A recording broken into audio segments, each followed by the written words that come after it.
For most of the world, New Year's is a time of colder temperatures, slower work schedules, and hopefully also one of reflection and resolution. In our increasingly complex and interconnected world, distilling major events and tying them into one's own personal life is a challenge on a daily, let alone yearly basis. But with that in mind, we here at Myth of the 20th Century will attempt to highlight the most notable occurrences in this past year and wish all those whose virtue earns it a wonderful life into the next.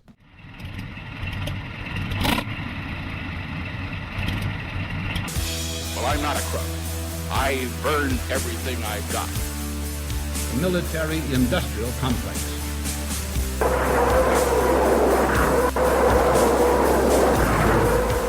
A new world order. But we are here to destroy the control over the industry of other people.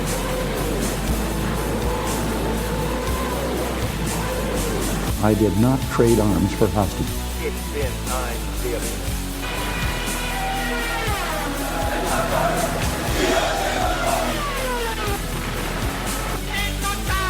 Напомни разгром гнусных захватчиков. Myth20c podcast.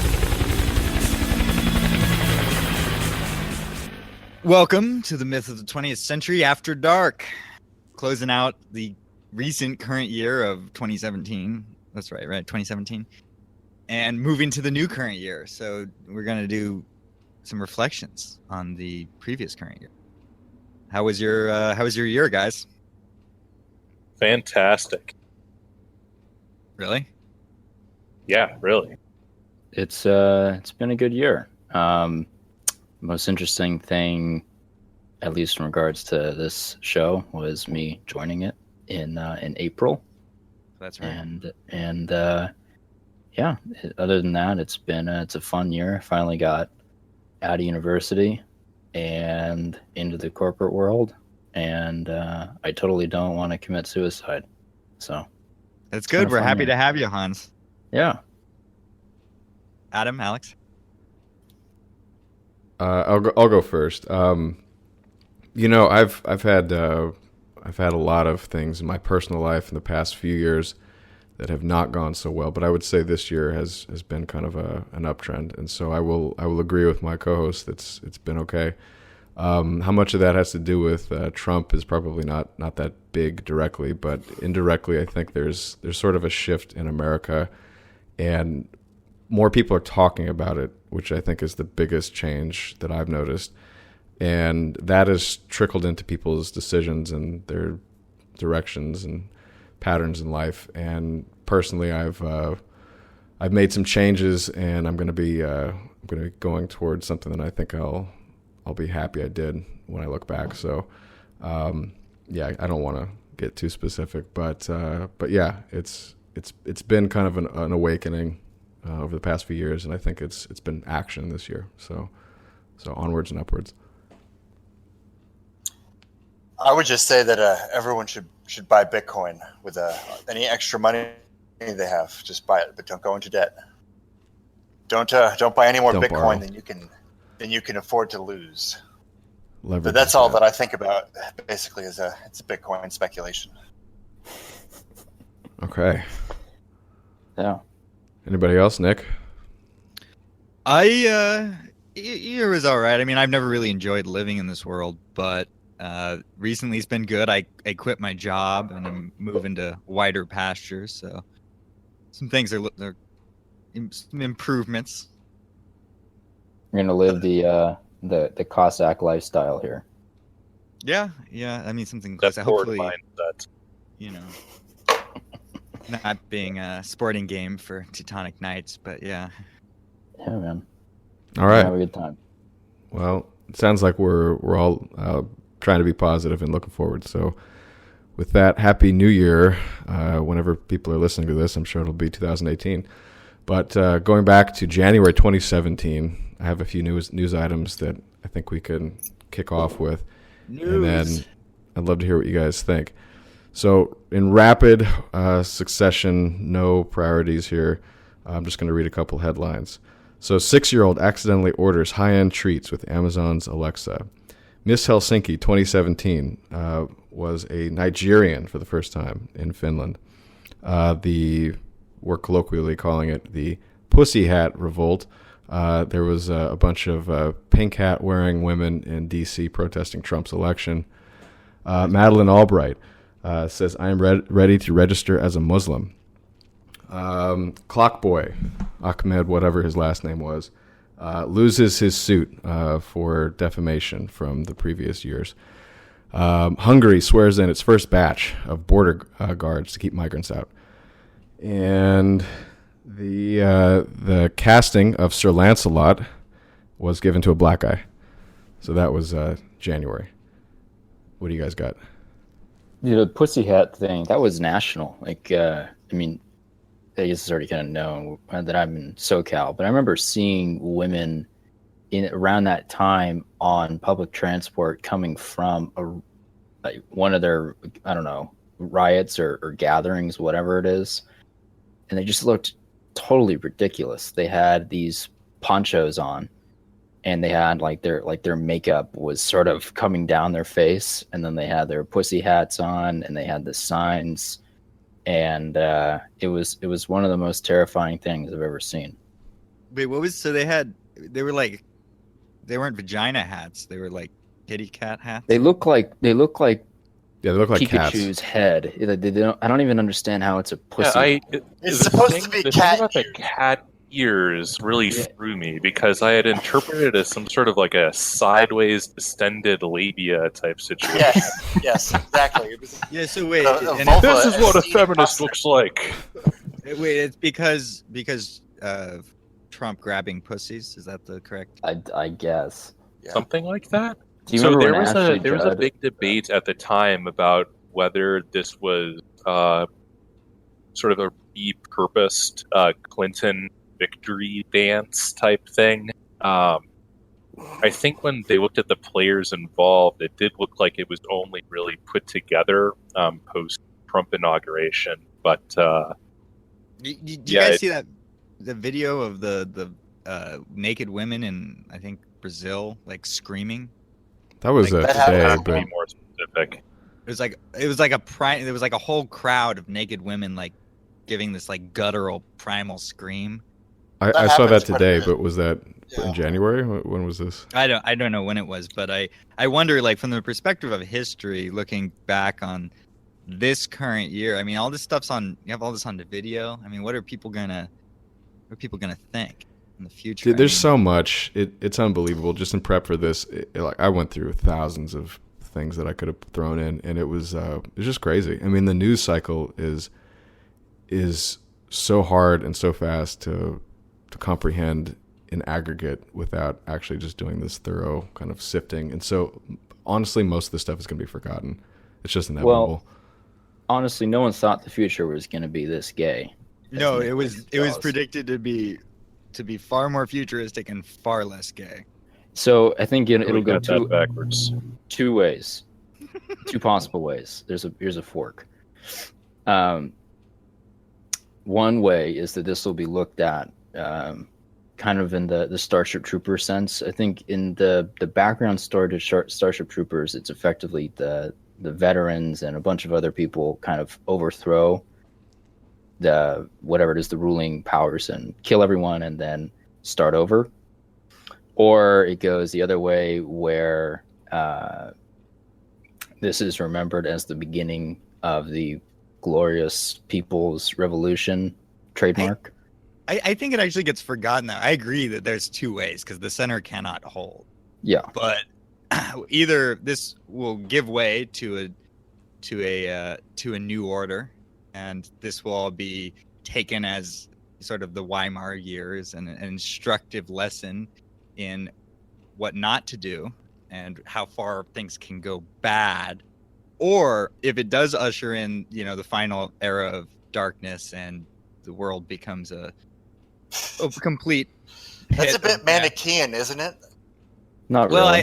I don't. I mean, I couldn't think it in be this like?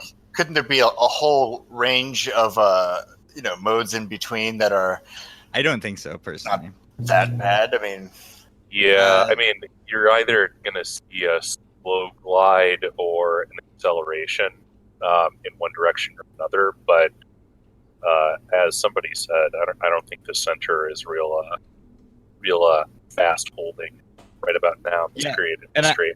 No, and I think but it doesn't need to be. It doesn't need to be.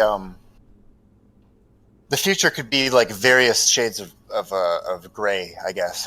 I mean, it could get like Brezhnevian for like a decade or so, but I consider that the power glide. Let's hold some of our predictions for the end. So let's keep this going in sequence. What do you guys say?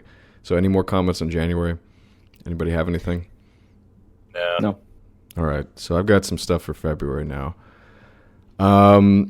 There was not too much I had, but it was basically, let me just start off with a smaller item. So Trump basically says Sweden is falling apart. And then, of course, all the liberal media says, how dare you? How could you say something like that? And then other people come back and say, yes, actually, it was true. Huffington Post, as it were, actually came out and said he was right. And then they ended up deleting the article because it didn't fit their narrative. The other thing that I had was this Berkeley. It was a riot. I mean, Milo Yiannopoulos tried to show up at Berkeley and speak, and they canceled the event, and then these faggot Antifa people light the trees on fire. I mean, the trees are they were using innocent bystanders. Fireworks. They had like lit dumpster. That was an enormous cluster. They burned a generator. Yeah, some kind of light, portable light generator thing. Why don't they just burn the school down, the university? Because it was made of concrete in that like very brutalist 1960s construction way. So that sucker ain't burning. Can't burn. Well, that was the student union hall. That's where they were holding the protests in front of. The other thing I had was Dear White People came out on Netflix. If you guys remember that, it was just some kind of like major hit. Be guilty. I've already forgotten about it. Yeah, exactly. I don't think anybody watched it. Nope.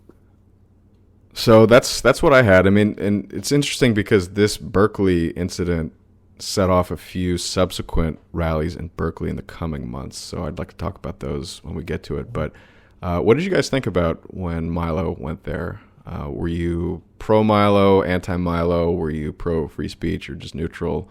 What did you think of the reaction? I actually watched it live. I remember watching it, and the kind of like local affiliate, Fox affiliate guy, he's your typical like conservative. He was basically saying, I'm happy, to have everybody express their opinions, and the people in World War II fought to, defend blah blah blah blah blah, fought to create the right for us to speak, and we all need to, come together. Kind of, Martin Luther King, judge people by their content of the character, not the color of their skin. Very boomer-esque reaction from the conservative side. History starts in 1945. That's the gist of that statement. Sure. And the liberals, they kind of just were too embarrassed to say anything. I think there were nothing they could salvage from this that really they could really justify the actions with. So it was just a fuck up. I mean, Antifa fucked up. They just made themselves look like a terrorist organization. The takeaway with that, it is incredibly easy to provoke people into destroying large chunks of their own kind of core areas by just literally showing up. So I was anticipating that there would be a lot more provocation of that kind, elicit that kind of reaction, which was sort of true, but I don't think there's been a I'll bet you they were told to rein it in after this. It's sort of like BLM. I mean, BLM got out of control, and people were sort of not sympathizing with it because of their behavior. I mean, like the 5 cop shooting thing in Dallas, in Texas, I think it was Dallas. They lost a lot of support from that, and so I would assume that Antifa, whoever is given the orders, indirectly or through the chain up through Soros, probably like saying, guys, this is bad optics. So I don't think they've been as militant since then, as far as I know. Yeah, I mean, it's kind of like Femin. We were talking internally about the state of Femin, and Soros pulled his funding from them because they got too out of control. Like they went to Israel. They went to Israel, but then they started attacking Catholic priests, and they were like beating up or trying to beat up churchgoers or nuns. Like, it started to become too weird. So you had sort of secular humanist. Are they types. behind that that picture where the priest is being like subjected to water bottle attacks? I think believe that, so. Yeah, I think that's Femin. So they essentially started pissing off like normal people who might not even be religious, but are going, this is just sort of silly. Like, these are in American European societies, priests, even if you're not religious, are sort of viewed as just decent people, and beating up on them is viewed as like kind of a ridiculous move. So that was when, in the Israel branch of Femin and then that sort of stuff, I think that's when Soros said, I'm not really getting my money's worth because these people are starting to cause real problems. I think that if they had continued, it would have only been a matter of time before someone just shot a member of Femin. And I think that that's why they fled Eastern Europe. Most of the Femin leaders and all their founders declared asylum in France because after some incident in Belarus, I think that they almost died. And I think that Lukashenko... Belarus is a real bold... Yeah, Lukashenko was effectively looking to have them liquidated because they tried something in Belarus and they got beat up, and then he went to Ukraine and they tried to do something to him when he showed up in Ukraine. And right after that, they all bailed to France. And then the Ukrainian Civil War started. But with BLM and Antifa this year, I think that they kept getting out of control. They got really out of control at Charlottesville, and they got really out of control after Charlottesville. They emboldened, and then you could practically see the reins on the back of their neck getting yanked. Like, this is, if you start attacking random people and you start spray painting liberals get the bullet too, you're not gonna get Daddy Soros's money for much longer. A chance we can all get behind. Yeah. The other thing. Go ahead. Well, in February, in part of January, but February as well, the one thing I wanted to comment on was the ongoing struggles of everyone's favorite YouTuber, PewDiePie. This was around the time of that Fiverr incident and all the backlash from it, where PewDiePie made a very tongue-in-cheek anti-Jewish joke.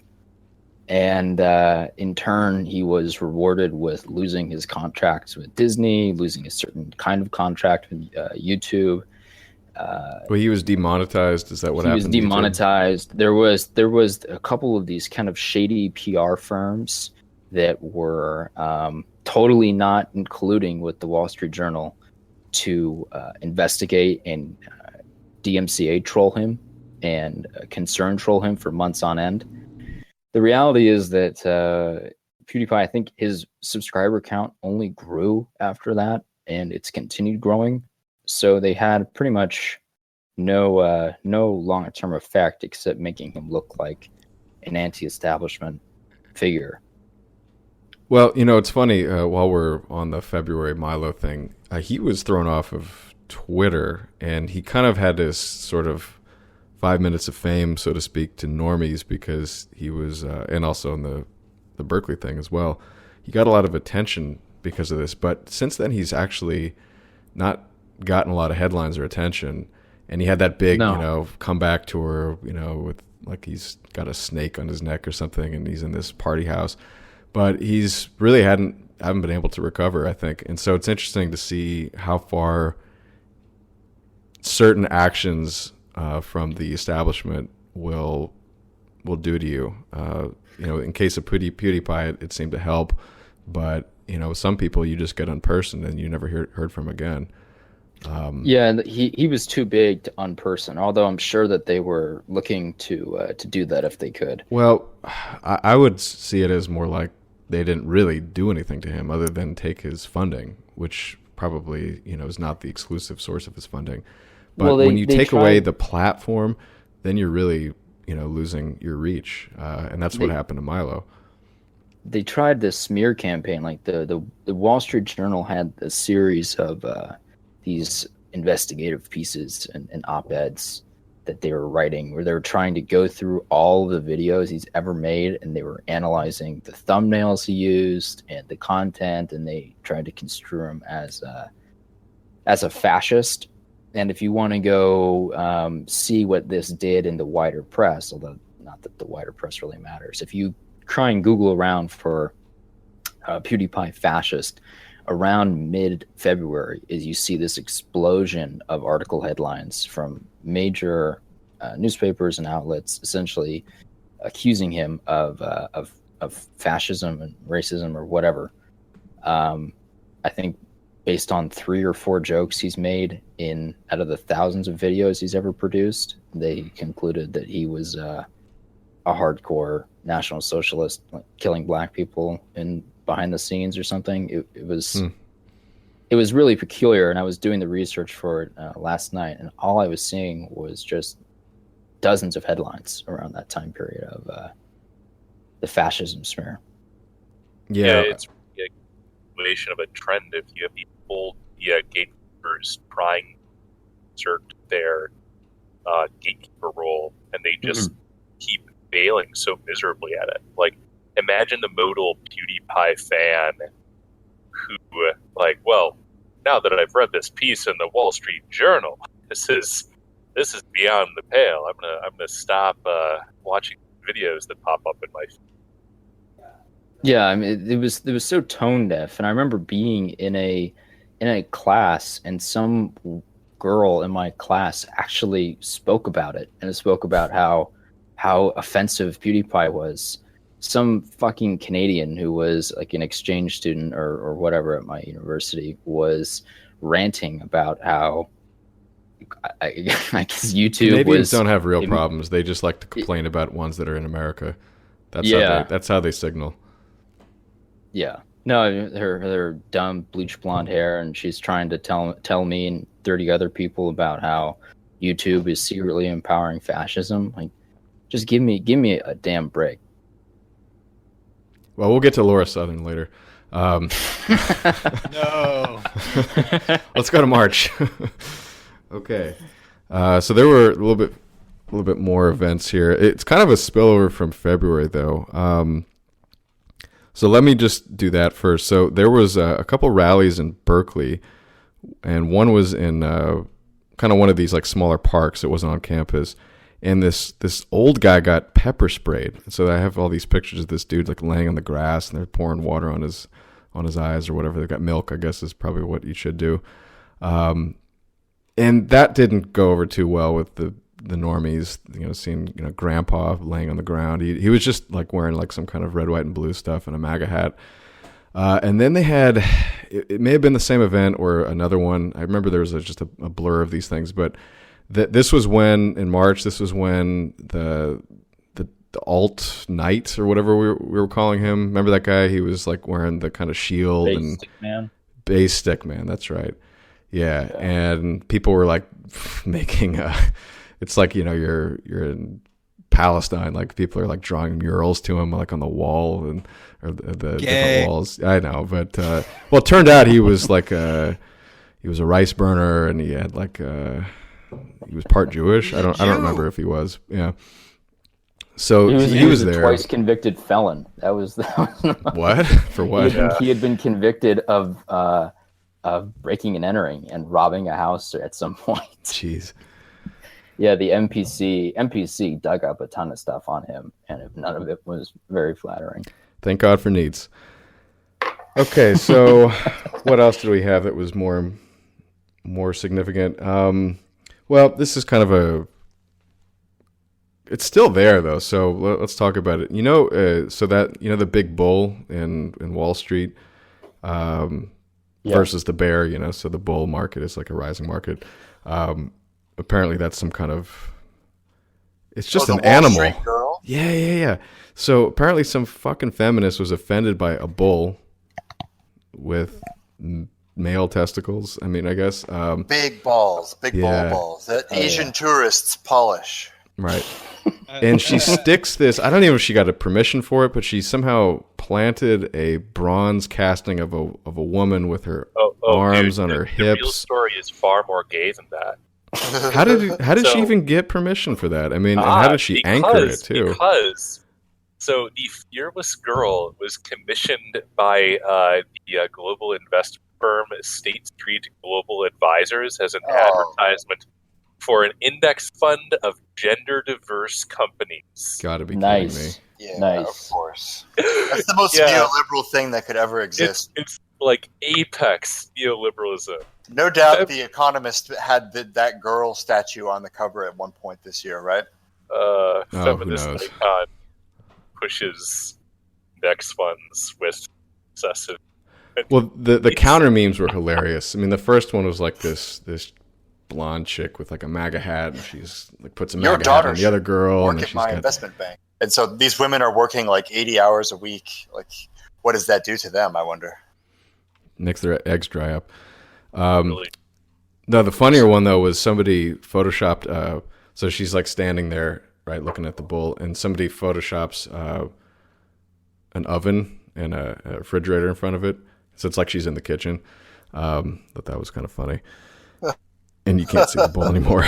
But that's good. Was it Loomer or Southern that, like, for 15 minutes managed to get a hijab on her? I don't remember. Somebody who like put a hijab on the Fearless Girl, which I think was clever. That's a good for, you know, however long you can get that to last. Sure.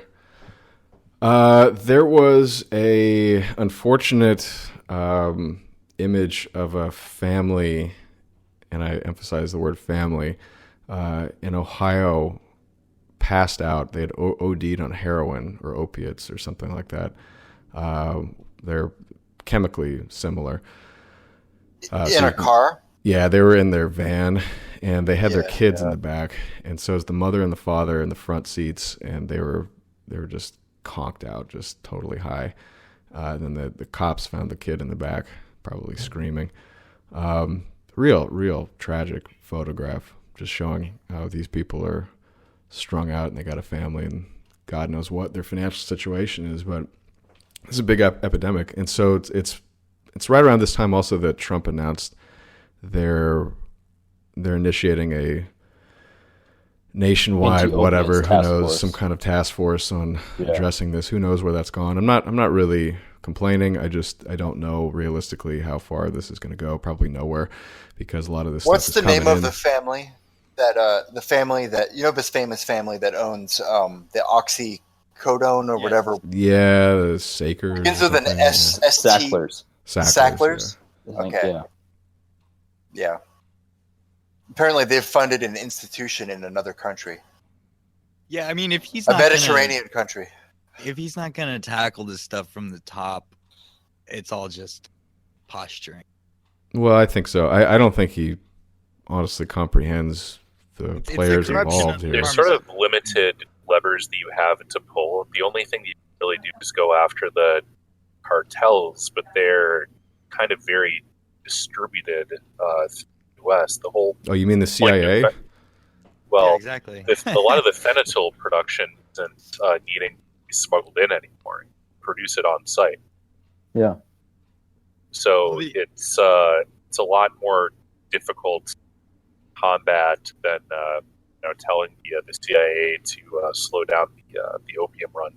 Well, they'll just ignore him. I mean, that's the problem. The CIA is it's a collection of multiple non-coordinating entities, and they're all trained up in their secrets and espionage, and you can't control it from the top. I mean, it's almost. I mean, if you try, you get Nixon or Kennedy. So I think he's in a tough position. Not even that. I think that you don't even have to get shot or get bullied out of office. Like, they just won't do what you tell them. No, of course, that's the first thing. But if you become a real issue, then it escalates. Yeah. So you're dealing with a mafia organization, and they have more power than you, frankly. So how do you fuck with them? I don't know. It's not easy. The best thing that Trump should really focus on is going after the domestic infrastructure for the fentanyl production and a lot of the illegal production, because Hank's right. Like, as soon as you close the border and even if you stop a lot of traditional smuggling routes, that infrastructure is already there. So they're able to produce probably huge quantities at this point, anticipating something like this. I would say like DC is not going to solve the opium epidemic or whatever it's being called. Right. It's not going to happen. What could happen, but won't, in my guess, it's not going to happen, is that it should just be used as a pretext for what the guy got elected for, which is send the Mexicans and South Americans back. It's not even that. Like there's plenty of domestic born white people who are involved in this. No, but that's my point. No, I'm not talking about I'm saying just use it as a pretext. Maybe use it as a pretext, but further than that, I mean, you're right. We're not going to expect anything out of DC nothing really for helping the opioid crisis. So you should, if you know of anyone in your town who is producing opioids, make a list. And if I you think know we can anyone expect. I think haven't the numbers been looking better in terms of a Department of Justice statistics standpoint? Maybe it takes a long time to turn around an oil tanker. You know? But it's going to take a lot of local action. So if you know of someone trading or producing, make a list, let other people in the neighborhood know, and maybe when they show up to get groceries, maybe something's wrong with the register all of a sudden, or when they show up to get bottled water. You can't do that. It's not. Well, You can- I totally appreciate do that. what he's saying. I mean, I'm not disagreeing with you either, but it's just people do have to stand up at some point. You can't just ask somebody else to do it. Yeah, I mean, maybe. Well, to me, the most telling thing, I mean, this happened recently, but topically it's more relevant, so I'm just going to bring it up now, was Trump commuting the prison sentence of a Shalom Rubishkin, who is a Brooklyn rabbi who was rightfully You're sentenced skipping ahead to a 20 little bit, but what does that have to do with It's this? topically relevant. I'm doing it now. Okay. Was sentenced What to month 20 is this from? What month are we on? December. Well, we're on March now. This just happened, but I think to me it was the one thing that stood out the most as far as Trump and as far as drugs and immigration, because the guy was running some kind of meat processing plant in Ohio. Iowa. Oh, sure. I believe. Same thing. Yeah. No. Somewhere in the Midwest. Yeah, and he They're had all like the same. 300 or 400 illegal immigrants operating this, and there was Ooh. meth production Oh, man. allegedly being done here, and so Trump commuted his sentence. Nice. I mean, like, what did did the Trump- media what even did give him Trump shit get for for that? that? I mean, it's ridiculous. You know, you cannot even come up with a conceivable defense for this dude. Yeah, Why Unless didn't you're you- Jewish. Not really. I didn't see any stories in mainstream Yeah, media about it was that. just blackout, nothing. And he was prompted to do this by, of course, a bipartisan group of quoting here from New York Post. Of I think it was Sheldon more than Adelson or somebody. I mean, apparently he 100 took 100 former million from that guy. high-ranking and distinguished DOJ professionals, lawyers, blah blah blah blah blah, and the sect of Judah is like a particular sect, and it's like a big deal to a bunch of Jews, and there was video of Israelis dancing in the streets and stuff. So I would just say here that presumably Trump didn't just do this randomly, right? So he may have he's running. No, a it's a policy favor. that It's a favor. It's obvious. he's running a policy that these people hate. I mean, these people, they hate it. And he may be in the mood to do them special favors like this to get them to give him some space. I think a lot of Jews are starting to like him because they see what he's doing in the Middle East. I don't know. I mean, of course you've got I'm not the really New sure York what policy. I mean, shitlibs, definitely but they were hostile to his campaign, but I'm not really seeing what policies he's doing that really. Well, he's the early stages of apparently pushing through what I would call like the first wave of demographic stabilization policies. All the chain migration stuff. Ending chain migration, ending the lottery, the diversity lottery. What are the other just basic ones? Instituting some sort of like skills based The raise policy. H-1B. Yeah. Getting rid of H-1B or cutting it back a lot. Yeah, these sorts of things. Just like at the first wave of policies that you'd have to do anyway if you were going to stabilize U.S. demographics. Right. Yeah, And he is pushing for that. He does push for that. Verbally, he says that he wants to end chain migration and things like that. I mean, we'll see if it actually happens. Speaking of the Middle East, let's go to April. So this was the big one. Before we get to the big one, though, real quick, more Berkeley bullshit. There was This was when Goldilocks, or Moldilocks, actually, as they called her, was punched out by our former IE leader, Nathan D'Amigo. He landed a pretty good one on her. What happened to that guy? He just he had to spend more time with his family, I heard. I don't know. No comment. There was a alleged sarin gas attack in Syria. Interesting. On April 4th. The gas baby meme. And these guys aren't wearing any protective gear. The type of gas effect apparently that would. Yeah, well, those were the white by helmets, which are those are a fake civil defense organization. I would point television people, white production helmets. crew. Yeah, I'd point people to the works of Vanessa Beeley if they're interested in what the white helmets are. They're a fake PR agitprop. Well, it's worse than that. So the white helmets were being trained up in Jordan by a former British SAS member, along with American PMC help. I think and that Mossad, I would assume.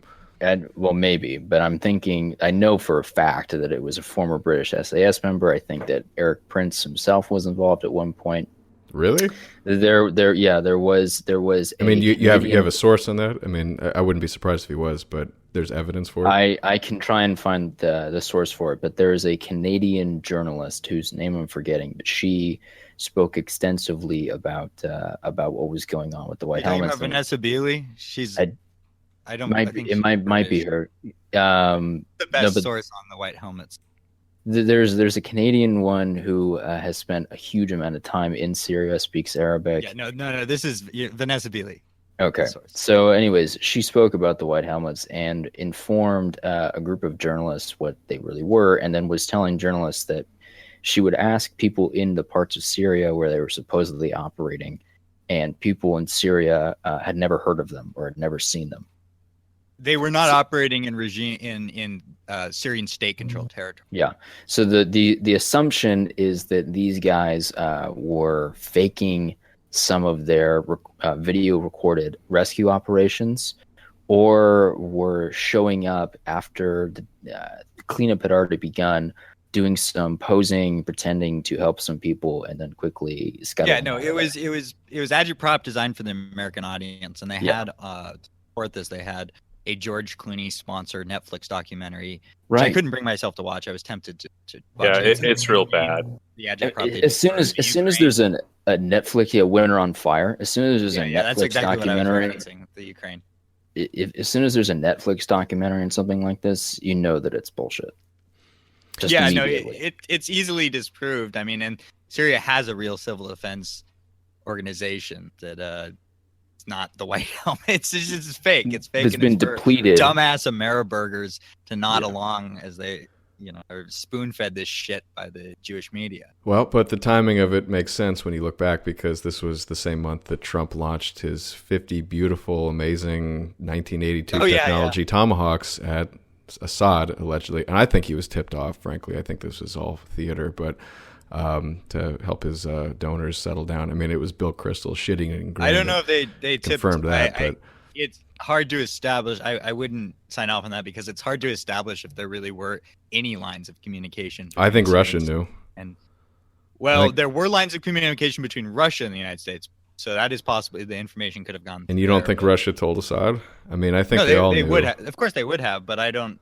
I would just point out that that would have to be. I'm speculating. I don't have hard evidence, but it just would make sense, because I mean, the target was not strategic. So let's back up. So what happened? So basically, we get this big announcement after Trump is visiting with the Chinese leader, Xi Jinping, and having this big, beautiful piece of chocolate cake. And he's talking to Maria Bartiromo about this.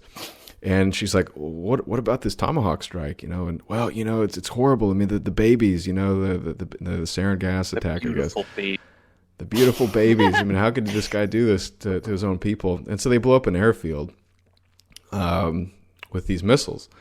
And from what I could tell, there wasn't really anything there either. Well, they killed some Syrian Arab army personnel. And I would just point out that only in the corrupt and degenerate American Zionist imperium is the idea of launching a missile strike on a sovereign state seen as, oh, well, it's not a big deal. He just had to do this because of reasons, because of the internal pressures or whatever. It's cartoon land. What was really cartoonish was Brian Williams being like, "I'm amazed by the beauty of our weapons." Yeah, that's a Leonard Cohen quote. Live on MSNBC, yeah. Right? That was funny. That was. It was also sickening, but that was all you needed to know about that entire event, was watching a news anchor on MSNBC have an orgasm live on air over Tomahawk missile strikes. Well, these people are empty suits. They're called that for a reason. I mean, they just regurgitate the talking points from the Project Mockingbird agents in the organization.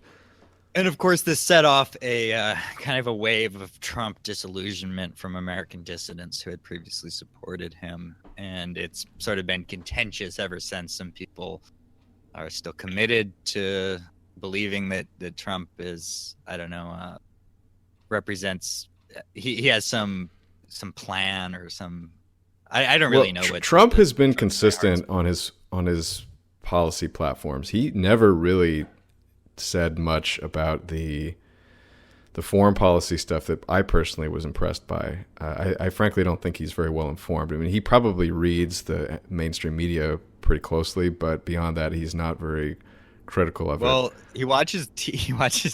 He watches like Fox and Friends.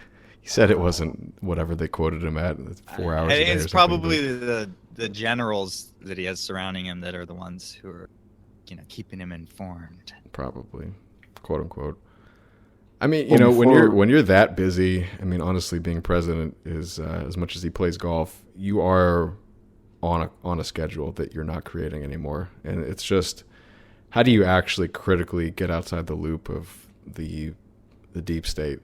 It's very, very difficult. You have to go in there with your own people, frankly, and he's tried to do that, but he's got such a poor. Well, you need bench. Mike Cernovich. You need Mike Cernovich to give you the real scoop. Yeah. Before we move on to May, it's kind of it might seem inconsequential, but Oracle, the large tech company, primarily specializing in databases out in Silicon Valley, went and bought a company called Moat, which was an analytics firm. That's sort of not important. What is interesting is that this was one of many acquisitions that Oracle has been making, and Oracle is slowly falling down the rabbit hole of Yahoo. When Yahoo was struggling for growth, they went on a buying spree. Well, Oracle's been doing this since the tech bubble blew up. I mean, they've been buying doing it in a huge volume though now, and they're making these bigger and bigger acquisitions. This one small company was worth $850 million to Oracle. My suspicion is that we're seeing the beginning of the end for Oracle, and anyways, I think that over the next few years, they're more than likely going to be purchased themselves, and they're going to go the way of Sun Microsystems. Oh, I think they'll be all right. I don't know if they're going to be a leader. Oracle has a shitload of really lucrative government contracts. Mm-hmm. That's sort of their. I haven't looked at their financial statement, so I can't say if it's their bread and butter per se, but that's definitely their first customer was the NSA. Keep them afloat. Those contracts make them a perfect picking target for Bezos, though, don't they? I don't think he's going to buy it. It's not a good fit. You don't think so? No. More trouble than it's worth, honestly. Yeah. It's such a different business. It's enterprise sales. It's not really what Amazon does. Yeah, the whole enterprise sales thing, you kind of want cutouts so that you have your sales guys who you totally didn't know were applying whoever was signing off on the contract with hookers and cocaine and junkets to Malibu or whatever. Okay. But thanks for bringing up something from the business world. We kind of get locked into the geopolitics. It's I'm sure there's stuff going on in the business world. I just don't care anymore. These people just don't. Like, I used to be a huge Elon Musk guy, and I'm like, And like he'll start like this for example, this huge like Syria thing will happen, and then he'll tweet out some fucking bullshit about his rocket going up in the air, and I'm like, great, that's wonderful, but if I got to live in a country that's flooded with Mexicans and it's got a heroin epidemic, and you're talking about your trip to Mars, I just don't care. You're in the top 0.001%, and you don't relate to normal people. Good luck to you, but you're not really important to me. And I've just kind of dismissed a lot of business people. On that note, this was sort of a banner year for Musk. He, amongst other things, doubled down on his boring project in Los Angeles. He's doubling down. Which is kind of funny because it sounds like he effectively just bullied the Culver City Council into accepting the contract. Is it true that he basically just started tunneling and then he started work? Guess what? You guys can sign off on this wonderful new public transportation system, which you haven't been able to pull off in 50 years. So I'll just do it. Or you could say no and just be unpopular. I think it was a smart strategy. The Hyperloop program was effectively realized, and it's going to probably start taking hold in rural California. That's a third-party company, from what I understand. It's his thing. Well, he's out on the board, probably. I mean, I just don't understand why you would buy a Tesla. I mean, it's a status thing. For the price, well, the only advantage is they have extremely high torque. The torque, that is true. Nah, they're nice-looking cars. The 0 to 60 they look like electric razors. No, the 0 to 60 is outstanding, and the build quality is very high as well. They have trouble in certain damp environments, but if you're driving it in Southern California, it's a pretty good car. They also have heat problems, so they're actually pretty terrible at sort of long distance, not even long distance, but multiple minute long races. But if you want to just like have a shitload of acceleration to get you up to 80 and then slow down so you don't get immediately pulled over, then it's not a bad choice if you're loaded and in the area with high charger density. All right, we ready for May? Sure. Let's do it. So I don't have too much. There was one big event, but I'll save that for last. So Zuckerberg, testing the waters with a presidential run, I'm assuming, comes out and says, "Fight against nationalism is the struggle of our time." There was a dean at Yale apologizes after calling people white trash and educated morons on Yelp. And then there was... Is this like a food review? Yeah, Yelp of all places to do this. Motherfucker. Yeah, she patronized some kind of chicken wing. I've gotten into it with people on Yelp before, like the point where it got to PMs. It was like threatening each other. Oh man! All right, one more quick one, not that important, but some chick named Title T-E. It's a name. Teitel, some Jewish chick. She says it's time to get rid of Mother's Day. So some bullshit in Salon. I'm assuming. Is she a journalist? Yeah, of course. So lives in Brooklyn. I'm assuming. These three stories, it sounds like the cathedral strikes back. So you have Zuckerberg, you have an academic, you have a journalist, all completely ignoring the election less than a year prior. They're just in a bubble. They have no clue. Yeah. I mean, they're really just talking to themselves, and they don't understand what most people are going through. I mean, it's astonishing. It's basically the elite. I mean, you've got a billionaire. You've got a academic who is an elite. Essentially, it's basically the nomenclatura equivalent from the Soviet Union days in America. It's these academic. They're the clerical class. Yeah, they're intellectual yet idiot. What does Nassim Taleb call them? Yeah. The IYIs. Yeah, and then you've got a journalist who is completely. I mean, the funny thing is, like, journalists actually used to go out with a journal, a piece of paper, and like investigate stuff. Now they write their thoughts about, how to get off better with, sex toys. I mean, journalism's not. I don't know when the golden age of journalism. There was never a heroic age of journalism. Well, they pretty much always. You had to have people more on the ground, though. Is all I'm saying. Like, you just didn't have the technology to kind of spread this stuff, and so like a story was mainly what you were. It seemed like that's what they were selling versus today, where it's just opinion. Well, what was almost. the episode where they blew up the ship in the harbor at Havana?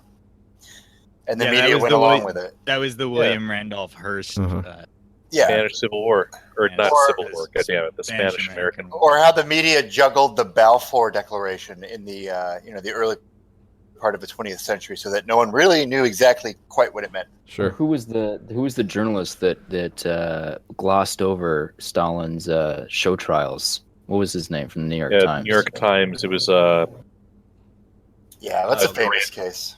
It was Durante, right? Durante, Walter Durante. Yeah. Yeah, for every H.L. Mencken, there's 1,000 or at least 100 Walter Durantes and John Reeds. And Mencken wasn't really a journalist per se. Nobody was like, "Gosh, I'm glad you let us know about this thing." He would do some. He was a writer. He was a guy who would write about Mercury. I mean, he did Scope's Monkey Trial. He would do contemporary pieces through a Nietzschean lens, right? Yeah, and he wrote his big book on the American language. I mean, H.L. Mencken was a real diamond in the rough. Yeah, the most consistent journalist this year, I would say for 2017, would be the rise of Tucker Carlson. Curiously enough, has been the most interesting development in journalism. That guy, you can say whatever you even want my about dad him. knows who he is, which I was impressed by. Going right up to the line. Yeah, Tucker Carlson of 20 years ago was an asshole and was like essentially a neocon. Tucker You remember when he got BTFO'd by Coulter. John Leibowitz on that? And Leibowitz was like pulling the "My Show Follows Puppets" routine. Yeah, but now Tucker Carlson is probably the closest thing we have to a major ideological ally in that sphere in the mainstream. Yeah, and No this question. year With this year has marked his meteoric rise. So that's something in journalism. I guess we can. I mean, he's definitely he's definitely the broadcaster of the Trump phenomenon. Yeah. Well, I would qualify it this way. I would say he's the broadcaster of our generation. I would say you got your Hannitys who are basically, Trump trained guys, but they just can't relate to people like us. And I would say Tucker that's gets kind of it. funny because Carlson comes from that. I mean, he lives in like the suburbs of DC. He's not actually somebody who really relates to your average American flyover pro in the sense of his actual I don't know life. about that. Why do you say that? Because he got fired from one of his jobs, and he sort of cites that as a turning point for him, where he kind of just not he sympathizes, but he's not like of people, so to speak. Good enough. I'll take it. I'm pretty ambivalent towards Tucker. I like his faces though. I think his face he really mastered his that. listening incredulously face is that face is great. Yeah, I relate it to like he went into some like in that first Batman movie where like Christian Bale goes up into the Tibetan mountains or whatever to be initiated. League of the Shadows. Yeah, in League of the Shadows, like something happened between when he was getting BTFO'd on Crossfire by John Leibowitz and now. Yeah, I would bet that he had like a time in the wilderness, Yeah, where he learned his facial techniques. He said in a speech after Trump won that he spent a lot of time going around the country talking to people. Yeah, that was the one he gave for like a firefighters union. I think I watched that. Actually. Say that a lot of people say that the whole like look at me, I have empathy thing. Yeah. Sarah Silverman is trying to do that. That tends not to actually happen. I think that he actually sort of have something that you're looking for. I think it's as simple as he sees that the class he comes from, and the people that he interacts with, and social circles, professional circles, whatever, he knows that they have a real antipathy towards the average white American in flyover country. And I think that he realized that he could appeal to them by sort of revealing that antipathy and being like, yeah, I'm for you guys. Sure. That's his niche. So the big May event was on May 22nd. Ariana Grande, the slutress of our time, was holding a concert. And I didn't even know who she was until she. I've heard of her, but concert. I didn't really. I've never heard of any of her music, but I've heard of her. And she's still on the loose, isn't she? Yeah, she's one of these mass-produced Disney queen to slut pipeline type things, where you start them off when they're about 10 years old on some innocuous Disney Channel thing, and then they develop bop album career. And after years of getting felt up by the producers, you start growing your sexuality. You eventually pimp them out, and you do a whole big, oh my god, like Miley Cyrus grown up so fast, etc. What was People that are meme? freaking out. That meme 4chan thing of the the 4chan where the girl is wearing the shirt with the belly button exposed and the short shorts, and there's two British soldiers with fully decked out M4s and combat gear on next to her. They look very concerned.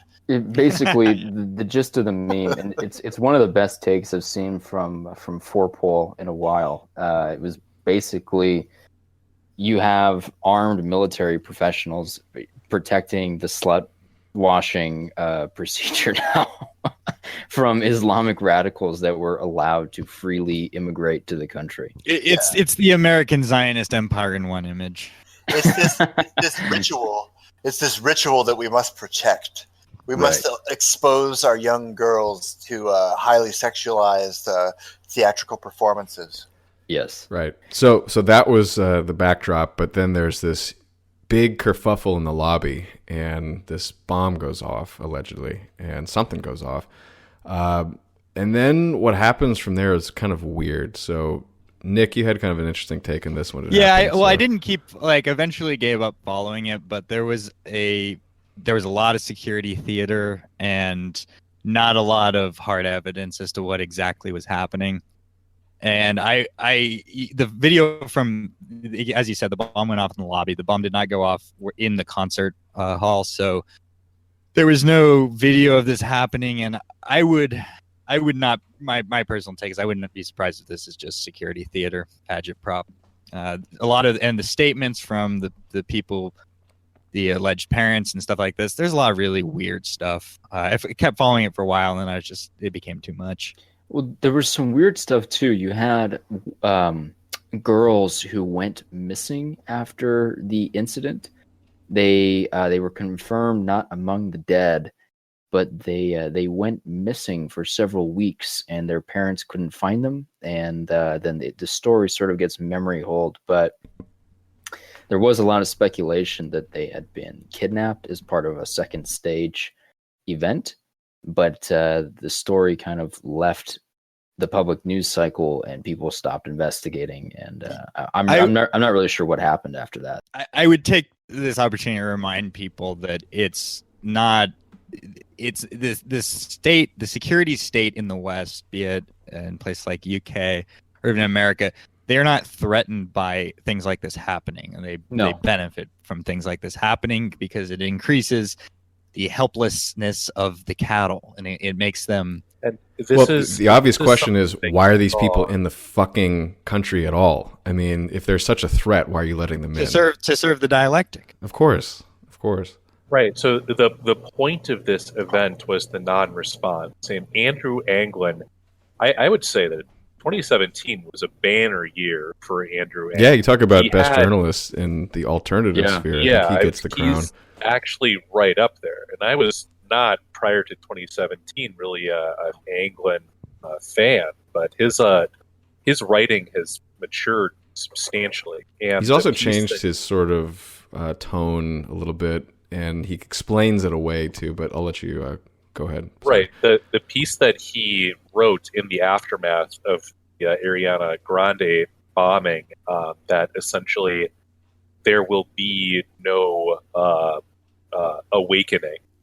Yeah, right. That was a fantastic, and should everybody listening who hasn't read that, you should go and look that up. Well, this is why they've turned. They're so beaten down, and I mean they're all disarmed, that when stuff like this happens, the only thing that they can do is turn to the state, turn to the system, and beg for protection. But in that they can't beg for protection from the actual problem. They can't beg for protection from racial strangers who are raping and murdering them. It has to be this right. It's the weird lacuna where you're asking for protection, but the object from which you are being protected cannot be named. Yeah, so it can't be named. You're just sort of firing up the fire pit. So the giant brazen bull Moloch statue. Yeah. All right, so we're moving on to June. Did we lose Alex? Yeah, I think Alex had to step out. Well, Happy New Year, Alex. Happy New Year. Best of luck in the coming year. The June stuff. So it's kind of like still like trying to digest what happened in Manchester for a little bit, and then a lot of people were speculating. There was Red Eyes came out with this story that said CIA agents are trolling alternative media sites in huge propaganda program. I'll put a link to that. Interesting that came out. I mean, a lot of people were speculating that the whole thing was a psyop. And is that part of the Vault 7 leaks? That comes later, I think. You mean in the wake of the Manchester happening? Right. I see. Yeah. Oh, you know what? I should say Vault 7 actually happened back in March. So let's go over that. So the Vault 7, I think it was WikiLeaks, but basically it was?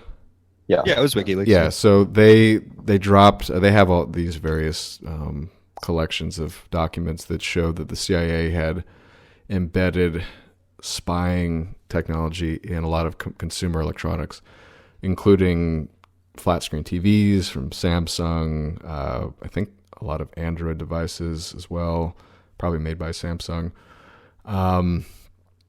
And whoever owns these stupid goddamn Nest devices, please stop. I mean, you just don't get it. Like you're putting spy devices in your home. The Google Home, the Apple Home Pods, the Amazon Alexa, chuck all that shit. There's a joke that the acronym Internet of Things, IoT, the S stands for security. Right. Right. The missing S. So that was just sort of like for people who hadn't been thinking, that was kind of proof. But dude, like this Christmas, like people were getting Amazon Alexas. I mean, in my family. So, is it even worth my time trying to explain this? I don't know. Probably not. So, like England's saying, it's like there will be no awakening or whatever, however you put it. Alexa, play cuck porn. Yeah. Well, in June, there was a series of Vault 7 leaks throughout the year. In June, biggest one that came out was the Cherry Blossom leak. That was essentially the ability of the CIA and others to compromise wireless networking devices. So, so this was basically setting up man-in-the-middle attack for anyone on a compromised Wi-Fi network. So, as some background to this, this year I don't have the timing on it because it sort of came out in drips and drabs, but it became clear in 2017 that the Intel Management Engine, which is sort of like a security chip subsystem embedded in most Linux. Modern computers, running its own separate OS from your computer's OS. Yeah. That is compromisable. It's, it would have to assume that a lot of nation states have the ability to compromise it, and that this has a substantial implication for some of these more kind of spooky quasi side channel attacks, things that target just the network ports with no intervention from the OS. Right. I would say that Braving Ruin, who is a pretty good YouTuber, he Braving Ruin. I'll include a link to this video. He has a video he put out recently, Surveillance Incorporated, and it goes into the Intel dual operating system at Minix, I believe it's called, and some of the potential backdoor problems that were associated with it, including the idea that Intel themselves were monitoring behavior associated with the device. The surveillance state is, in addition, as a part and parcel of the security state, is another example. I mean, as everyone should know, but should not a problem to remind people about this. I mean, the dialectic of the threat of Islamic terrorism was the justification for the surveillance state. And it will continue to be the justification for the surveillance state increasing. Well, the other weird thing we had in 2016 to kind of juxtapose against Muslim terrorism was the Steve Scalise shooting. Yeah. I totally forgot about that. No, I couldn't remember what month that was, but it's June 14th. Okay, perfect. Okay. Yeah. Hank, do you want to tackle that? Yeah, Hank, go for that one. So this guy, this hardcore Bernie bro. How hardcore was he? I mean, he voted for. He was an aged Bernie bro. Hardcore enough to fucking take up arms. So I mean, no. Yeah, but to be Didn't fair, he use like an SKS? Bernie wasn't like. We'll do get that, there. Dude. So I mean, I guess he quit his job and was living out of a car and taking showers in the local YMCA in Alexandria, Virginia, as he plotted assassinations of several Republican congressmen, which culminated in a attack on June 14th of the Republican practice for the congressional baseball game, where he managed to severely wound the House Majority Whip. So he's basically the number leader of the Republican Party in Congress. Notice he didn't fire at Paul Ryan, or at least Steve Scalise. Well, I don't think Ryan was there. I know, but no, but I think what Adam's saying is, why didn't he go after someone like Paul Ryan? And what's curious about that is Steve Scalise has been accused of being a crypto white nationalist before. He had attended several meetings with some very pro-white organizations down in Louisiana. Wasn't it a Council of Conservative Citizens? Maybe that. He had some affiliation with them back in the day. And so this shooter, actually, don't forget, James Hodgkins. He had a list of what looked like follow-up targets. They're like, oh, this list, like, what could it mean? It's like, yeah, it was a hit list. And the unifying, the more right-wing or anti-gun control members of Congress, there was a lot of speculation to what the precise unifying was. But yeah, the only thing that really stopped it from being a massacre of 20 pinned down members of Congress, none of them in particularly good shape, against a guy with a rifle, was the fact that there happened to be a couple of armed Capitol police officers there because of Steve Scalise's presence. Otherwise, it would have opened up a lot of seats, right? Or would they have just been? There were literally. There were 6 people injured, not including the guy who ended up dying. But but I think there were at least 20 people on the field there who were literally pinned down in the dugout. So it would have been like, yeah. What's the point of killing a Republican congressman, though? Because they'd just be replaced by more Republican congressmen. Well, these guys not are until the next special election. Oh, well, how would that happen? What happens when a congressman dies on the job? How do you? There's not a appointed replacement like there is for senators. I forget what the rules are for scheduling special elections, or if they just wait for the next election cycle. He almost got Randall Paul. Yeah, Rand Paul ran away instead of delivering medical help to any of his injured colleagues, which was kind of interesting. He ran away. The funny thing is, he was maybe they shouldn't have been escorted such a away. dick to him. Think about that. Yeah, if I'm Rand Paul, it's like, well, this guy's bleeding heavily. Yeah, exactly. I bet he was invited to the next baseball game after that. Yeah, I hope so.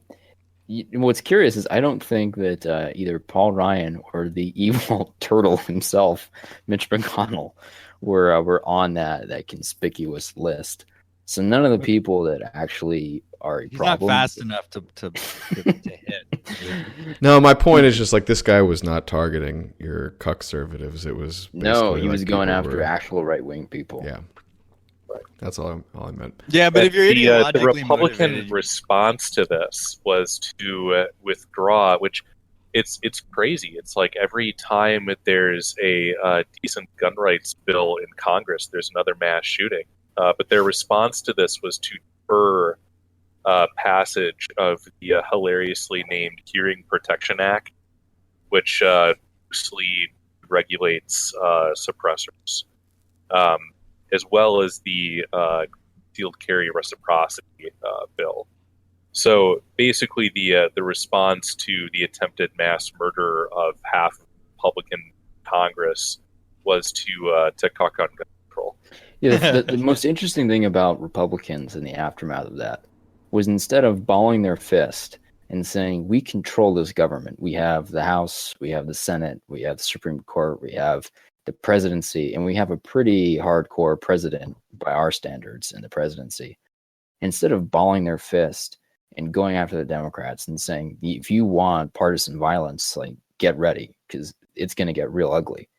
The response was to cower and whimper against the party that has probably no real backup plan for partisan violence against them.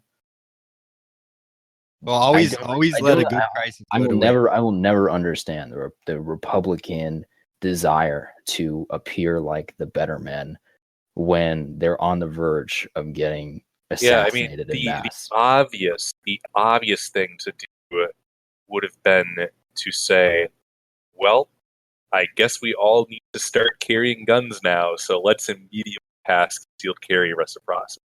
Right. Well, even outside of There's legislation, a direct policy link there. Even outside of like policy or legislation or any of that kind of crap, like you would think that they would at least milk this rhetorically for political capital. When you talk, they didn't. Like, I haven't even heard. They haven't even brought it up. I mean, at least none of the mainstream sort of, this is. You've been attacking, your people. You got them all riled up, and they're trying to murder us or whatever. What a better way to neuter the Bernie Sanders wing of the DNC than just putting James Hodgkinson's face on every political campaign ad in Vermont and saying this is the face of the Bernie movement. And nothing. Like they're not even willing to get down and play dirty. Well, they if just Bernie wanna lose. runs again, which I'm guessing he's going to, this will probably come up. So it had better. Otherwise, I've lost all faith in these guys being able to. Well, that ship has already sailed with me. But I've lost faith in them to do the right thing, but to actually play politics, at that point, they don't exist for real reason. I guess. I have a couple more items. One's just a cotton candy one. Kathy Griffin basically ruined her career in June. She ruined her career. Quotes. Well, she sort of by not being funny. she used to call herself the D-lister, which actually is funny. But yeah, she never really was that interesting. Funny enough, she had actually played golf with Trump before this on one of his Apprentice episodes. But anyway, she cut an effigy of his head off and then covered it in blood and then pulled it up slow-mo in front of the camera as some sort of resist protest thing. And then everybody was just like, this is gross. What's wrong with you? And just nobody came to her defense. It was really funny. So fuck her. Why didn't Trump turn his presidency into a reality TV program? That would have been more interesting. That would have been more fun, yeah. Pimp My White House or whatever. Bring in some extra revenue. Yeah. More substantially, moving on from that idiot, we've got another incident in London. This was the London Bridge attack. And there was a couple of responses to this. There was a Netflix show called The Jihadis Next Door, which featured actually one of the attackers, alleged attackers, in the. Yeah, it's like there's a reality show for you. They feature one of the attackers of the bridge, and they pulled that, so Netflix took that down. What a coincidence! What a pure coincidence! Yeah, it's a little so bit amazing. odd. And then Trump says, well, what did you think was going to happen? London mayor, and then acting U.S. ambassador to Britain praises London mayor after Trump's criticisms. So you've got the two-headed monster of the elected official in the deep state going in different directions. Suck my deek con, like the what is getting blown up is part and parcel of living in a big city. A big city. Watching the death of England is just kind of depressing. I mean, it's horrible. It's curious, given that you have a group of people who have successfully resisted and beat back just about everyone else in Europe on that little island for as long as they have. It was all predictable from their war against Europe in the early part of the century. I guess, but it's funny that the English have effectively just let themselves be conquered. These are the people that fought off the Norman French. I thought the most telling. As soon as America had to be pulled in to prop up the husk of the empire, that was the end of the empire. Sure. Yeah. I thought the most telling video from that was this guy had he pulled out his phone, and they were in a pub when this thing went off. I guess they were close to the bridge, or they heard something. God, that guy. Yeah, and there was this cop in there, and he started yelling. I mean, he's like, "These fucking goddamn Muslims." And the guy who was filming it was just like signaling onto his phone. He's like, "Oh God, how can you say that?" It's not Muslims, bro. It's got nothing to do with the Muslim. I missed all this. I remember I was on a date that night, and I got the news on my phone, and immediately I was thinking, oh Christ, it's time better spent. I mean, this stuff is just all theater. It's. I mean, my favorite bit from the island formerly known as Britain was the you guys see the subway, or what do they call it there? The tube footage of the older British woman who was giving some guy shit for having an Asiatic girlfriend. She's like, he couldn't even get a real girlfriend. He had to get a gook. That was good. Oh man. Well, they call it Londistan, so the slim pickings, for the average beta British male. The problem with these countries or these places, UK, Sweden, whatever. I mean, they're existing right now as a vast demoralization propaganda for the entire race. It's sure like consuming material from here. It's not good for your soul. I mean, I guess it matters to know what's happening, going on a little bit, but we'll save that thought. We have another event later in the year. Let's go to, unless we have more for June. I have some stuff for July. Let's go to July. All right. So right off the bat, Ben Shapiro reemerges with some Instagram photo of him in his 5 foot whatever glory, wearing a cowboy hat in front of a pickup truck. No comment. Was this before just posted his, as a picture? His sister's nudes ended up on the internet. This is before. This is before. Okay. Yeah. I just think it's funny. I just think these Orthodox. He was, for me, like I always remembered he would wear like that yarmulke, in his he has the interviews. yarmulke underneath Right. the cowboy hat. I hope you know that. That'd be perfect. Yeah, but for me, like I actually respected him more when he wore the yarmulke. It's like, okay, that's who you are. You're not some You're not some good old boy from Texas. Why do we care about Ben Shapiro? What did he do? Oh, I just thought it was funny. Like he just Oh, did the that. cowboy hat. Yeah, that is funny. Yeah, he's just, look at me. I'm, I listen to conservative talk radio too. I love Rush. All these, neocon mouthpieces, for the tribe. Well, I mean, he's like an appointed successor to the Jewish huckster Mark Levin. This. I don't is think an anybody's interesting year succeeding him for- because he never led anything. No, but I mean, he fills in for on his radio program or whatever, and he's filling that niche of Jewish vanguard of the neoconservative. I see. Abomination.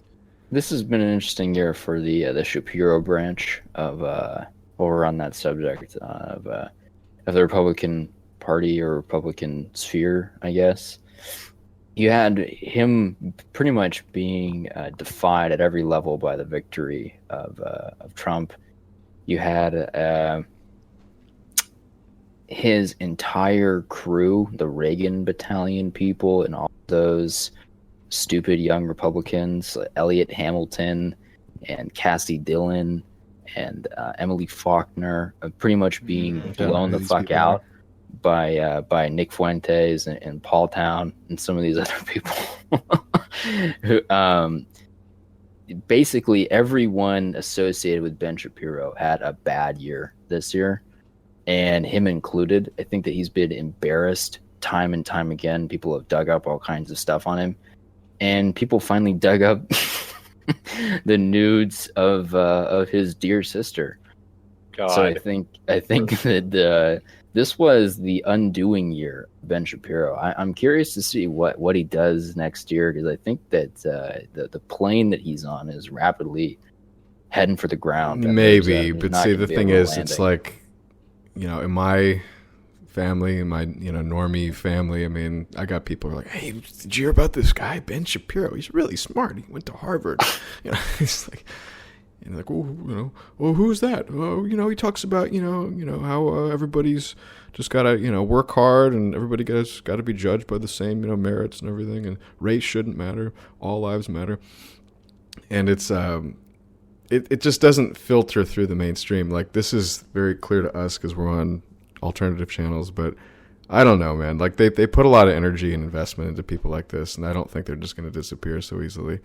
Yeah, well, I don't think. I mean, the real issue at hand is whether or not, as people had hoped, that the neoconservative Jewish vanguard would, for some reason, abandon the Republican Party. I mean, you definitely see in people like the old guard of that, like Bill Kristol and Max Boot. Max Boot being wiped out by Tucker Carlson was some pretty good television. Well, yeah, and they're definitely kind of pivoting back to, the possibility. Oh, well, we could be Democrats, but I mean, they can't. The game is full spectrum dominance. It's not like you can actually they can actually abandon. I mean, individual players can sort of change their tune and shift to the other wing of the bird of prey, but they can't abandon completely. The most interesting thing this year was the slow buildup again of the Romney vehicle. Romney has been sort of quietly plotting in the background to take on Trump. He's going to probably replace Orrin Hatch as senator of Utah.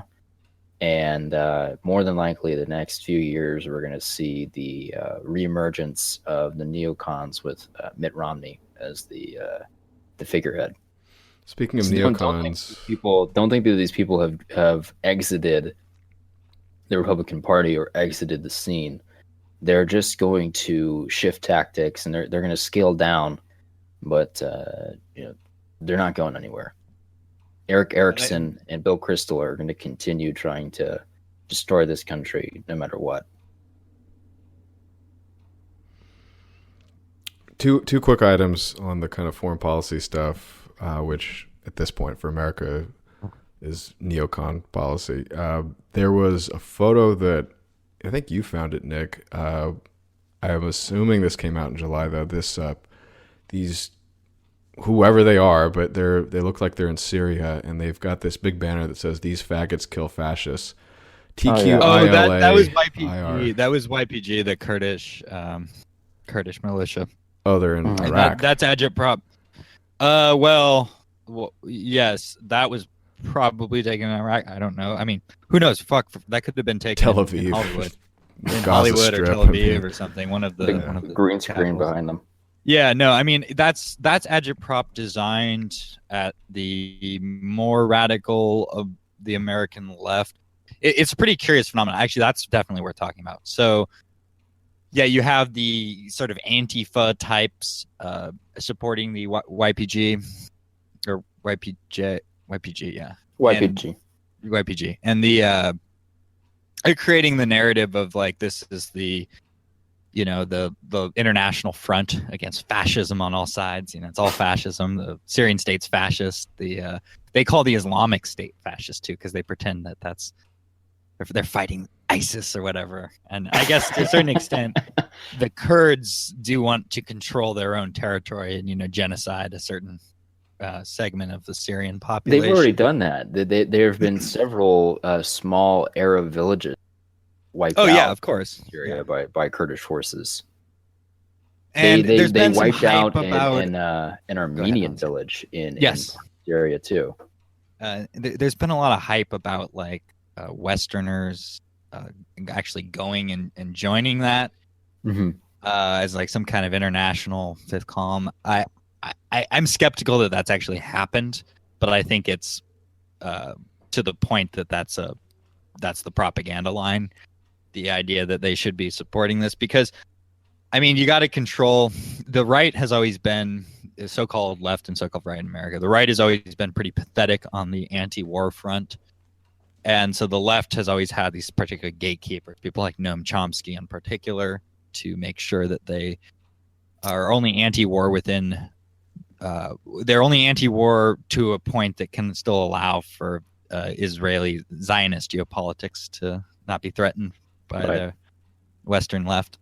So it's pretty curious. I don't know how big of a deal it is because the fate of Syria, the fate of Iraq, etc. I mean, it's not really going to be contingent upon something like the American left or the support or disapproval or whatever. But it is interesting because you did have some of the alt-right people did like a Syrian protest back a few months, in our timeline here. So when Trump launched those missiles, Spencer and Mike Enoch went and whined. Yeah, those guys. They were in DC, right? Yeah, they did something, but the point that I'm making is that there were some Antifa that shows up. So you do see kind of a new dialectic forming, and there's definitely been some good number of articles about how the American racists are, they love Assad, and it's really a perfect storm for them because as much as those guys, they want to do, I believe those guys are actually principled against it, but at the same time, it makes it very easy to spin that as, okay, see, this is the racist position, so you obviously should support the regime change position. Right. I'm not giving advice as to what they should or shouldn't do. I'm just saying that it does form a new dialectic that makes it very easy for the brain dead American communists fall in line. While we're on this topic, it's a shame we lost Alex before we got to this, but I think it's pretty much clear at this point that Assad, over the course of 2017, has won the civil war in his country. That the fighting has mostly died down. That he has reclaimed most of the important territory, and that the only real with a lot of help from Russia, with a lot of help from Hezbollah, from the Iranians. But I think that the only real opposition left are a smattering of Free Syrian Army groups and the Kurds. So-called Free Syrian Army. That's so-called FSA. But increasingly it's going to become a Kurdish Syrian Arab war, which gives it a totally different angle, because that is not where you want to be if you're a Kurd. Because now all Assad has to do to hit a rapprochement with the Sunni Arabs in the country is to say, well, do you remember village X or village Y or village Z? Like, it didn't help that you were fighting me, that these Kurds came in and shot your uncle and raped your wife. Right. So this is our new enemy. So the next few years are going to involve the Syrian Kurds probably ceasing to exist or being forced to go live in Iraqi Kurdistan. I got a comment on the Kurds. That's a fair prediction. Just, I'm not an expert at all. I know nothing of their history. But what I have come to the sort of semi-firm conclusion on is that they're just being used to they've been used for a long region. time. Yeah, and then they keep allowing themselves to be used because I suppose that they're dumb. Well, they also have no other choice. I mean, what else are you going to do? I mean, part of it, they don't have a choice, but there's demonstrable proof at this point that they've been used in the long run for things. It's the fool me once thing. Yeah, it's like, do you think that supporting W as much as you did really worked out well for you? Right. Did Exactly W right. give you Yes. the autonomy you wanted up north? No, he didn't give you any of that.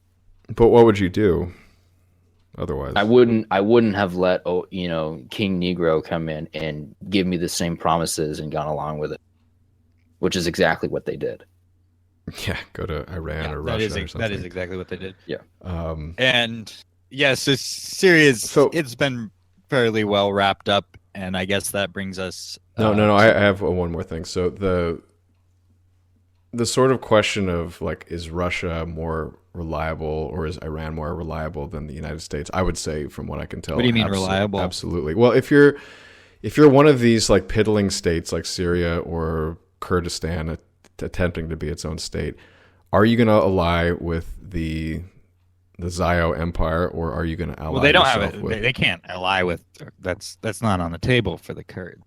Well, you didn't let me finish. So, or are you going to ally with the sort of other group, which is the kind of Iranian, Russian, North Korean, I guess, but Kurdish faction. territorial aspirations prevent them from seeking an alliance with the stable powers of the region or their benefactors like Russia. So that's like I said, it's not on the table for the Kurds. They basically have to resign themselves to their own struggle for seizing the territory of other states or carving out a niche in. Their best. Why couldn't they get Hezbollah to help them? Because of their territorial aspirations. That's their proposed Kurdistan conflict with. There's also a obvious religious. And there's religion. Yeah.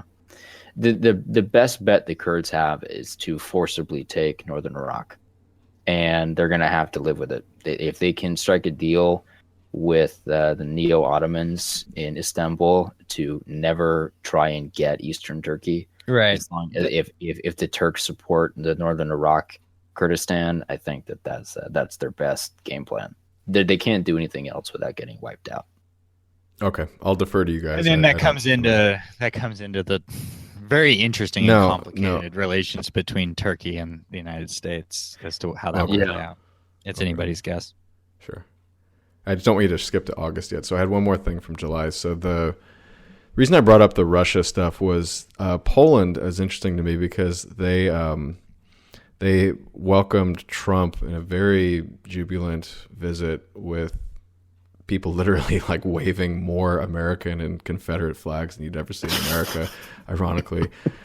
And somebody was asking on Twitter. It's always very cute when you have that. It's like, damn, why are these Poles more American than us?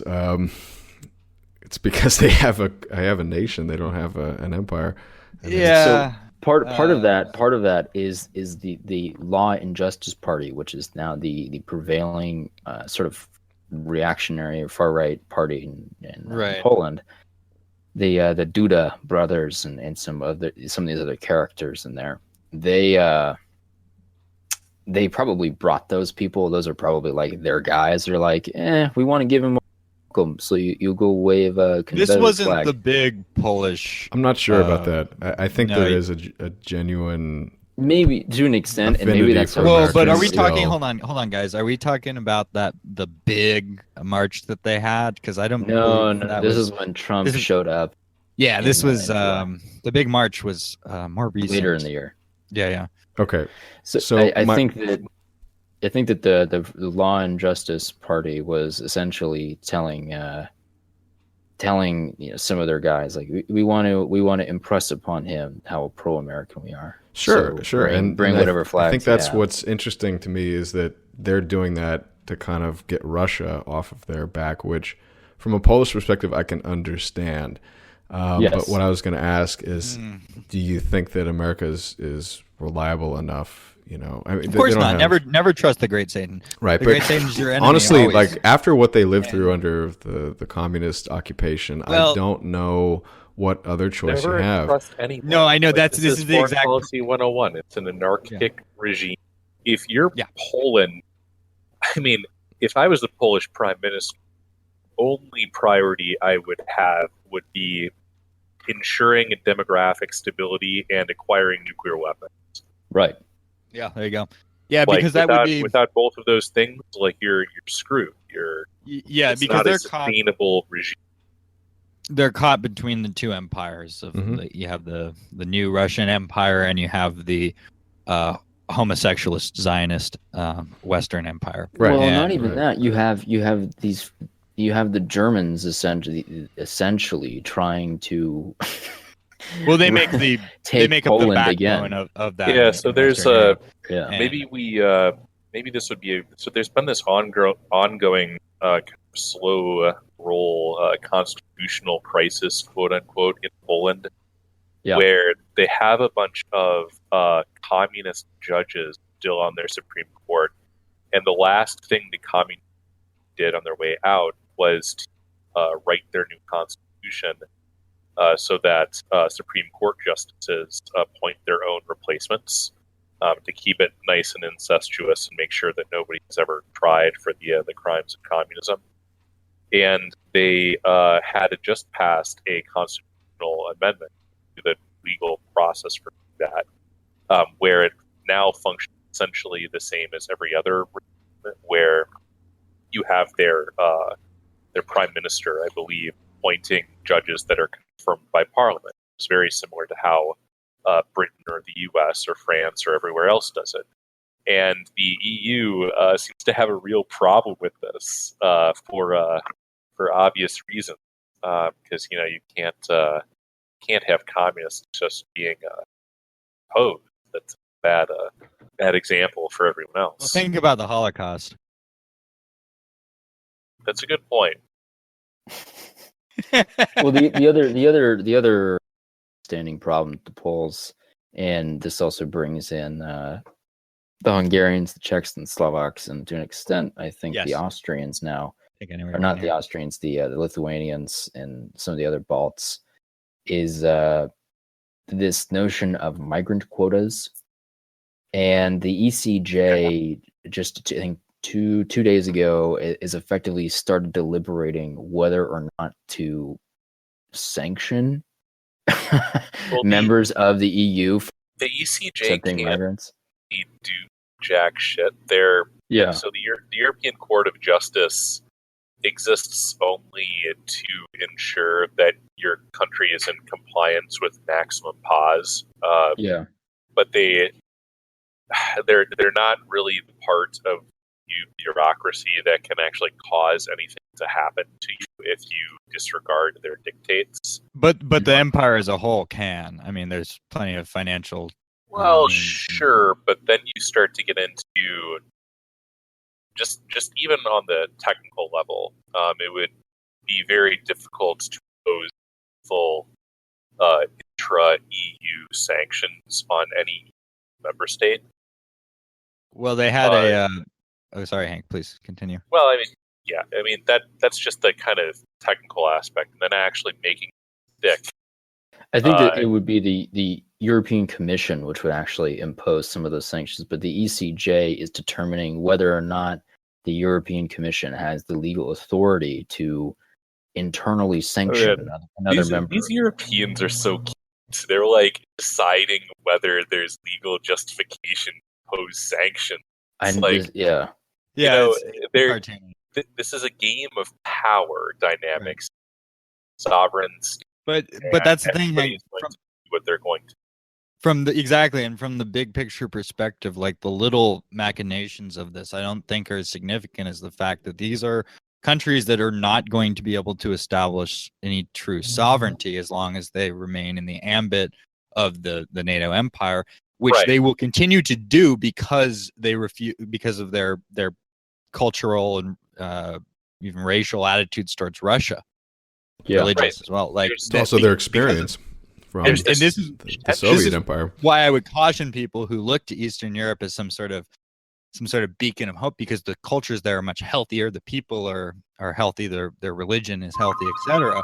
Well, but they're still politically weak, and they will remain politically weak until there's the destruction of the Western NATO empire and replaced with a true Western empire. Is my position. But I think increasingly the Visegrad Pact will grow. I think that the Austrians will probably join, given the trajectory of the Austrians. They have a new young chancellor.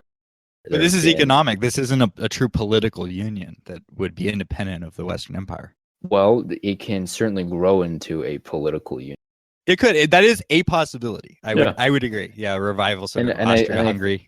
Yeah, and I think that it'll be effectively the revival of Polish, Lithuanian Commonwealth, and Austria-Hungary.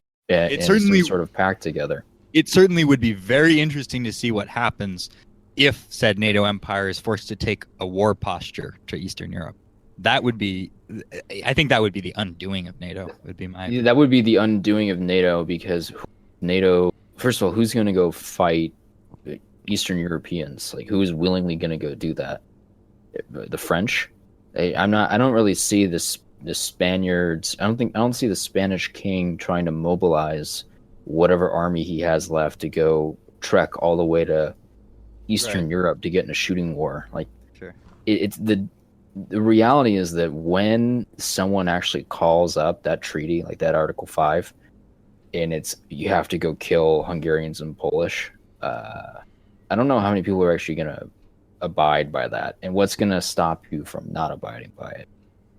Well, it's and the whole migrant thing. I mean, that's what's really forced the issue, because these are all political and economic, but more importantly, political issues that are baked into the imperial pie here.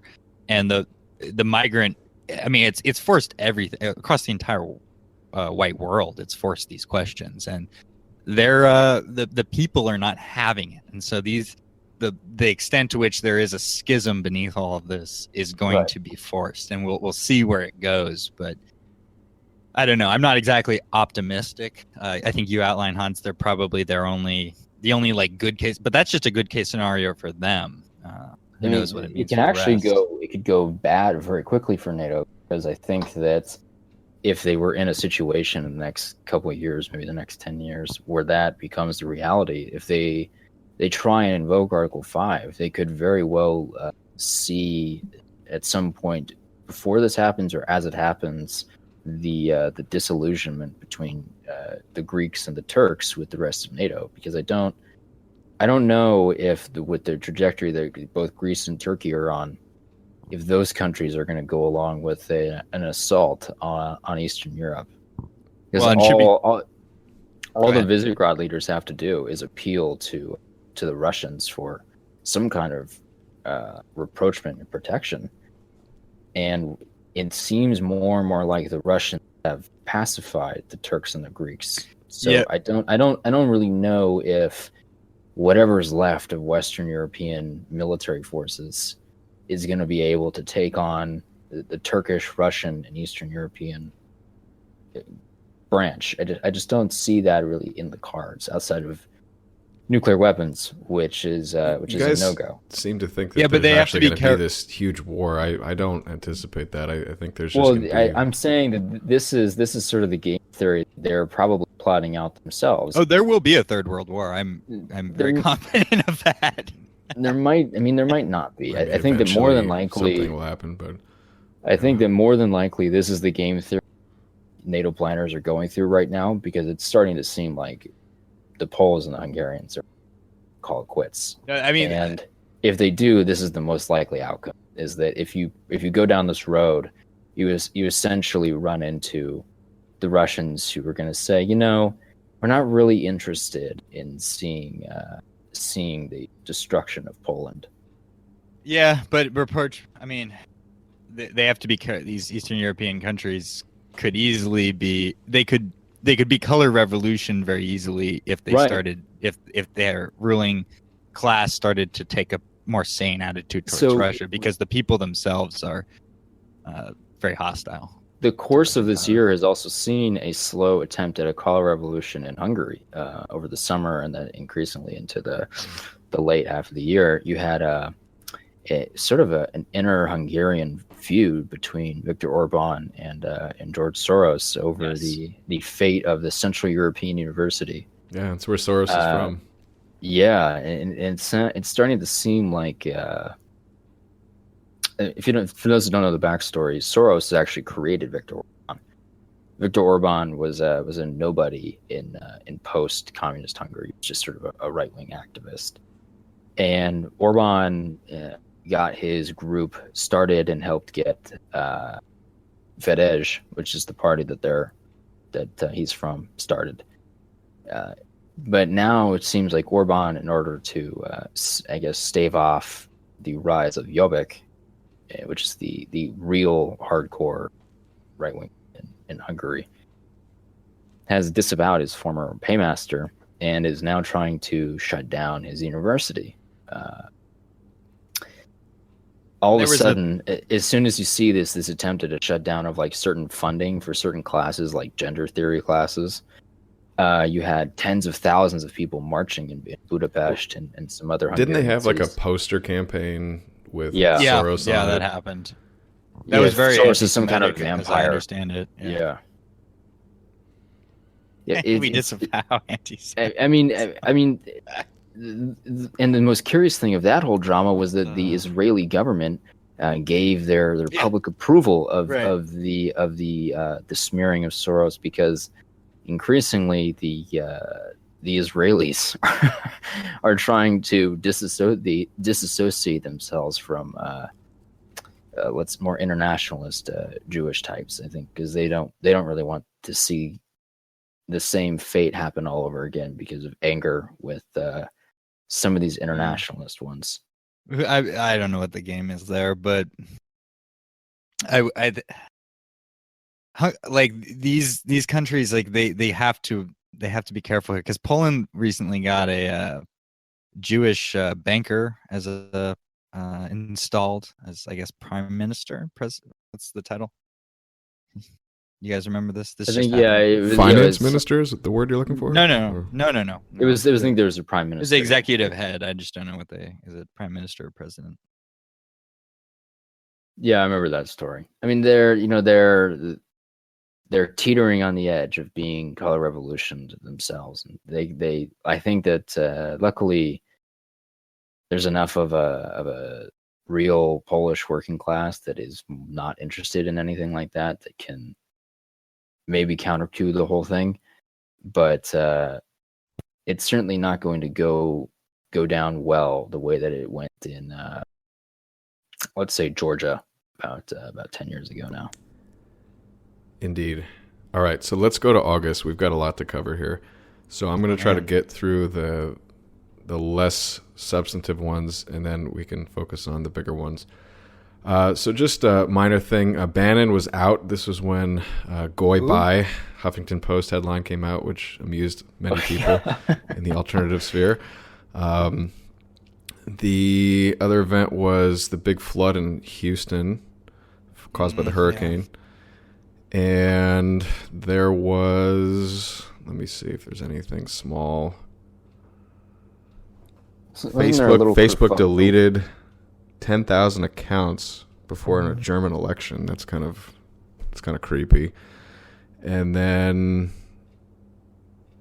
the secondary, in my opinion, the second to most important one was when Google fired James Damore. So we can maybe spend a little bit time reviewing that if you guys want. Oh, the like mild-mannered technician guy. Yeah, the incredibly normie by our yeah, standards I guy think people who- were trying to make something of that. They wanted. No, to it was a meme him big into, deal. like- I think I heard it was people a big say deal. things like he was like the Rosa Parks of the white race. Or something like that.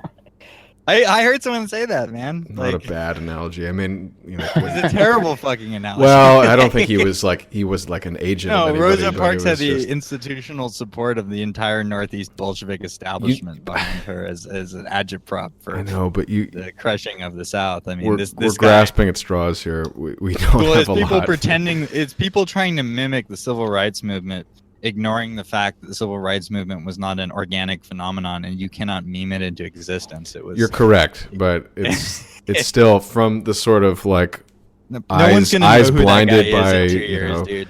the Like- layers of obfuscation that our culture gives you. On the surface, you could sort of make that analogy. Nonetheless, The culture distorters. Fine.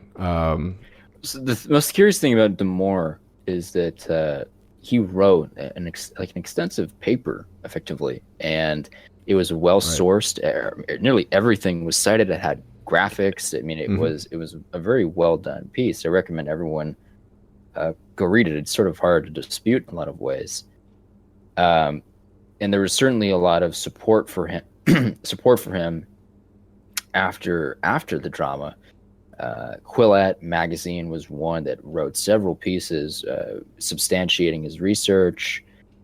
Deborah Soh, S-O-H, was one such author who did a lot of work to co-substantiate everything that he was saying. Jordan Peterson, for whatever he's worth. Jordan Peterson. Oh, the Leaf?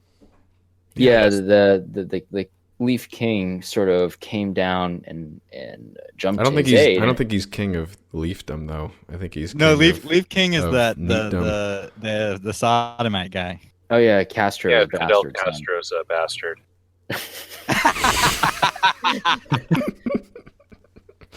Anyways, that's good. Anyways, No, there's literally a thesis that he is. Yeah, he is. No, he is. Oh man, It's the 100%. timing lines up with his slut's mother's trip to Cuba or something. He looks nothing like Pierre Trudeau. He literally inherited no features from Pierre Trudeau. And his mom did have a reputation for being an enormous slut at the time. So, Nice. you know. Cool. No, yeah, I mean, think imagine thinking though that like your well sourced, deliberate, reasoned paper means anything. I mean, well, that's the sort of sad thing. It's like he went through all this, and this is why I think it's. You can kind of say it's even worse than like Rosa Parks, because Rosa Parks was just like either an agent or just some tired woman who sat on a bus. This guy like went through the work. He was set up. It was No, but my Hank, point I is, think you were absent. I was just doing that one. But okay, but my point is that she didn't really do anything. She No. literally sat on her ass or had somebody tell her to do that. This guy He did doesn't work. matter, and neither does he. That's the point. Like it's the myth making and the culture. Well, let me finish my point. Sure. So basically, he put a lot of effort into this, and yes, that's right. He found that nobody cared, and he gets these interviews because he gets fired, and yeah, we should mention that he lost his job over this, and it's never enough. I mean, it's a contrast couldn't be more different. I think he created like a Twitter or something. It was like fired for truth, and you gotta. It's like that was Soviet- Researcher. I was Researcher that did that for him. I mean, they made him a T-shirt and they did the photo campaign and everything. Always on deck with that. The most interesting wait, you got the distinction between. I think it was the word was Istiana or Istana. In the Soviet Russians, Pravda was the party truth, and then you had actual truth. I think it was Istiana. I don't know how to say, but that's the problem. It's like, well, it doesn't matter. I mean, people need to get this through their heads. It does not matter if it's true. If it's the only truth is the party truth. If it goes against the party line, it does not matter. True information does not mean anything. And yeah, we did an episode on this with Titus Flavius right after this drama sort of blew up. Our Silicon Valley episode. I recommend everyone. that was an After Dark. Yeah, that was an After Dark. That was our first. I think it was our first. Yeah, it was our first. That was our first After Dark. We all got drunk and talked about Silicon Valley Bolshevism. Yeah, that's right. Yeah. What is that? This was after the Demore event. Yeah, the most interesting takeaway, and I didn't really mention at the time, is that what this means if you're a mild-mannered white guy with extensive education and corporate experience, and you live in this sort of bubble where you think all there needs to be is some rationality. There just needs to be some data-driven research. There just needs to be some some cogent points made, and people will see the truth. All of those suspicions should have been wiped clean after the Demore debacle, because here you have one of the most mild-mannered, meek guys I've ever seen trying his best to be logical, and lost his entire career. And not only trying to be logical, but accepting every premise and value judgments that you are supposed to hold. Yes. Right. And he obviously, the glaring omission of his whole paper was he didn't even touch on race. It was just about gender. The whole tone of that letter was kind of like when people would write a letter to Stalin, and they would explain that, well, we agree. The glories of communism and great Stalin. Yes, exactly. Bring some things to your attention that you might have overlooked, so that the 5-year plan works better. Yes. Like, yes. This is in the service of the party. This was right. So right after he got fired, people were asking him, well, how do you feel? And he's like, well, I really care about Google, and I want Google to do well. And like after they fired him, like he's still towing the line. I mean, his handle sad. should have been fired for Pravda. Because he's not like the guy is. I mean, that's why I'm saying like he doesn't matter. Like it's not going to matter the guy, because he's not going to go on to challenge the regime or anything in any meaningful way. It's just a little case study in how the system. No, I think he's symbolic though, and I think he's worth noting, and I do appreciate his, I think his he's worth attempts, noting and for I our think purposes here. Yeah, and I think he's not exemplary, but he's kind of indicative of the state of many an office worker in America that is just trying his best to go along, and he just breaks at one point after seeing people who are clearly unqualified get promoted and never being able to raise his voice about it, and he tries his best to try to prove his point, and then that's it. And so it's like that's an awakening moment for a lot of people, and a lot of people don't follow politics as closely as we do. And I think maybe the important case study in what happens when normies try to do anything interesting. It's like, well, no, you're not allowed. You're not allowed. This is unacceptable. Maybe the next Demore will be he'll when he snaps, he'll come to the office and light the fucking place up. Well, not that we condone that. Not that we officially endorse anything violent. Light the place up with a flashlight. But that I'll tell you what, that wouldn't be forgotten as easily as a fucking memo. So. No, that's true. That wouldn't be forgotten at all. Especially no idea. So when the CIA decides they're going to manipulate public opinion, they do it from an anonymous office park somewhere in a very secure area of Northern Virginia behind 9 layers of barbed wire. Yes. When these people do it, they do it from extremely visible glass offices in known location with exposed parking lots. With a purple chair. People probably don't actually want political actors. It's no, not they don't. a good idea. Exactly correct, because they by their actions they don't really feel afraid. They don't feel that anything that they do is going to have any physical consequences. So if you are going to light the place up, on full parade, make sure you mention race. Like in your manifesto, leave a footnote to Rushton's work on race or something like that. I don't know. Do something substantial with your moment. Well, he picked his battle, and I think it was interesting to see. I don't know if he did, but Adam, did he pick it or did he walk right into it? Like that is, I guess, one question I do have. Was he really that naive that he thought this memo would be like people I would think he actually was. give at the time of day? Yes. Yeah, I do too. That's my Yes, take. it was. Yeah. Yeah. Okay. So he didn't pick the either battle. was He that walked into naive it. Or he is God tier good at giving that impression. Right. Yeah. But I think the former is much more likely. Yeah. Yeah, but what I was going to say was that the fact that he chose like a small piece of the war instead of going to the race or the God knows the JQ at Google. I mean, forget it. But no, but that's the thing. I think he just like genuinely walked into it, like thinking, Yeah. "Well, here's No, something that's I not agree. properly efficient." Like you're. But my This isn't- point is that he picks like the most innocuous piece of the struggle, and Does he have you autism? see probably, but Yeah. you see the reaction. I mean, The spectrum Yeah. touches us all. It's weird how that works. Like That's why it's because does he need more autism to become like, you know? I'm to going to really defend see him for through a it, second or- because it's really easy to like make fun of him, but it's like he's a smart guy. I mean, he's clearly intelligent. He's demonstrated that in many ways. But he's like a programmer, so he's not like some kind of like charismatic, politician. He just walked into this and not really understanding Does what he the hell is fall under happening. the? I think it was you, Adam, who mentioned earlier Taleb's. Intellectual He's not an idiot? IYI. No, He's Yeah. not an I IYI. don't No, think so.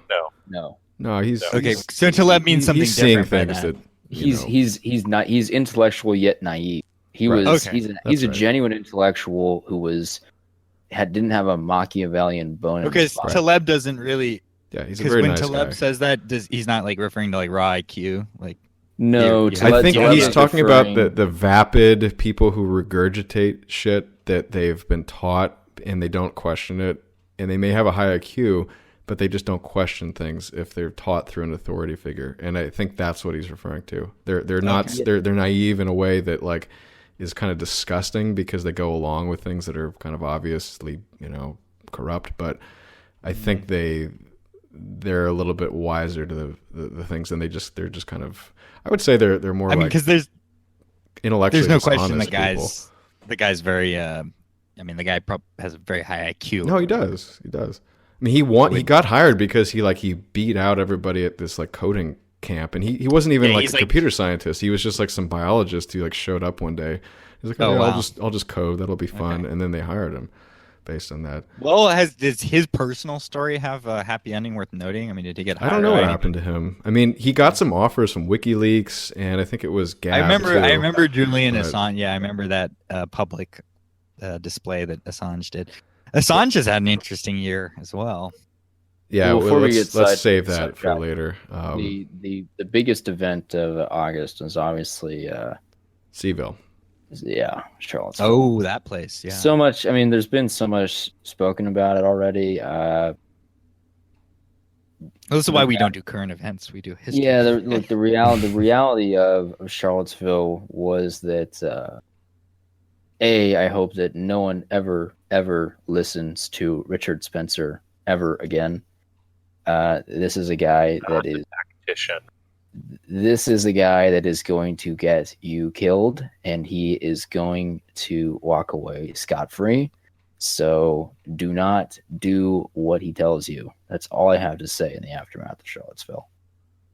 Yeah, I would. So my take on Charlottesville is, I think that a lot of people stumbled into sort of dissident politics in America without a really good basis in understanding the history of dissident politics in America, and Right. more importantly, understanding how the system operates. And there was a lot of naivete and a lot of optimism. They felt, this is something new, a new idea. I mean, I guarantee you a good chunk of the people who were there, I mean, probably vast majority have never heard of Greensboro and what happened there. It's not. I think the positive I will give from that is I think a lot of people did start to learn a few lessons, whether they were there They or definitely not. did. And I'm sure we have some listeners who probably attended that. I think that's a fair guess.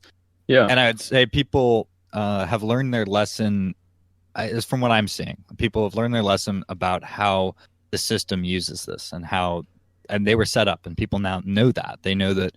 I mean, you could see there was footage from it where people were being forced out of the park, and they were. Hold on, wait 1 second. Like, so people were being forced out of the park, and they were basically yelling at the police like, "We support you." I have a good feeling that if people go down the road of planned demonstrations, that's changed. People are less that will not happen again. Yeah, hopefully. I just wanted to set it up a little bit more. So for people that forgot or just don't remember it, the event was basically planned in public, and that was maybe part of the mistake. And what they were doing was they were publicizing it on all the sort of TRS channels to get people to show up. So from that point of view, I can understand why they would want a big crowd, and they give it huge publicity on all the channels. What that seemed to attract, though, was all the sort of enemies of those people to be prepared for when they did show up. It wasn't, and I don't think the planning really, I don't think it changes much, because I think at the heart, I don't think that you're going to have a massive street demonstration of racialists or something and have that not be subject to this. I mean, the planning. If it's actually not to argue the contrary, the planning has actually been what will likely vindicate some of them in the legal realm.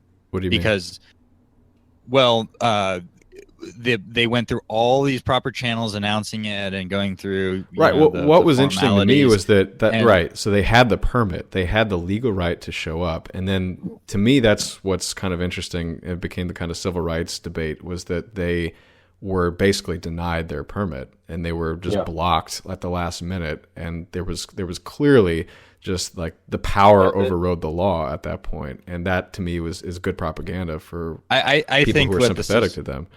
I think the system was definitely hoping for some shooting to go down. Of course. Of course. That was the goal. And Spencer himself indulged that, because he was like, we could have fought our way out of there. We could have killed them with our bare hands. I'm like, shut the fuck up. Like, what are you doing, man? Like, you are setting yourself up for the next rally that goes totally wrong. He's an intellectual.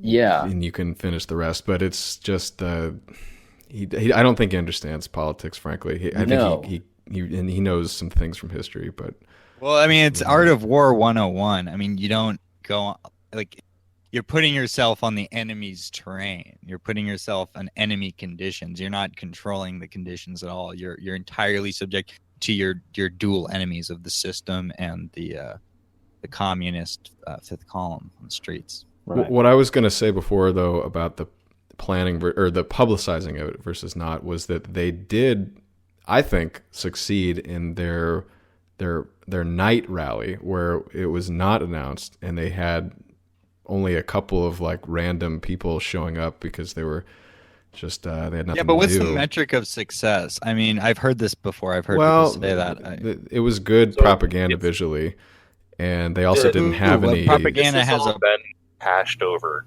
so many times. I don't know how deep we want to. I mean, in retrospect, is there anything that we know, kind of looking back at it from 5 months since then, where we can say that the interpretation has sort of changed, or that it reflects? For me, it's basically don't give the deep state your playbook, so they don't send these patsy drivers who crash into a crowd and then frame everybody because some helicopter miles away crashed. I mean, the fucking media will still report that these alt-right guys killed the police officers. They imply it. They do, don't they? So that's my point. No. It's like you don't give the deep state time to come up with this crap that is going to. But why do streetwalks at all? I mean, that's another point, but I think the lesson from this is that they were too public with their plans. That's my takeaway. Yeah. My takeaway is that things like this are propaganda, as you said, but propaganda needs to be in the service of a political goal, a concrete political goal. And when you don't have a concrete political goal and you're just going out there for vague propaganda about raise awareness, like this isn't how you do it. Okay. I mean, study up on the history of dissident movements in America. bit more. Okay, so after this, though, so the big thing with Anglin was that he wrote this. I mean, you could sort of point it all on this one article, but he wrote this after this car crashed into the crowd. They blamed it on they blamed the death of this girl on that, and it later came out that it was just this fat woman who had a heart attack, but this girl who got hit by the car apparently didn't die. But he basically thought it was the woman that died, and she said, she's just a fat bitch who has no children, and she, is worthless to society. And then that got Daily Stormer basically shuttered from the internet. And that was, to me, was what was kind of the big reaction that was probably the most longest felt, impact of this thing still going on, is that they started really cracking down through the internet on this type of stuff.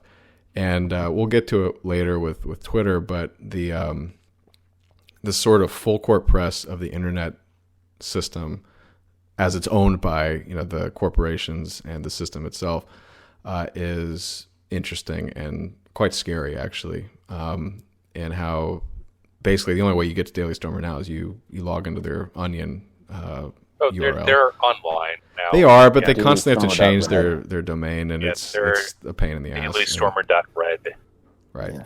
I mean, the most curious part of the Daily Stormer deplatforming debacle is that these corporations essentially undermined the moral high ground they had on the net neutrality debate.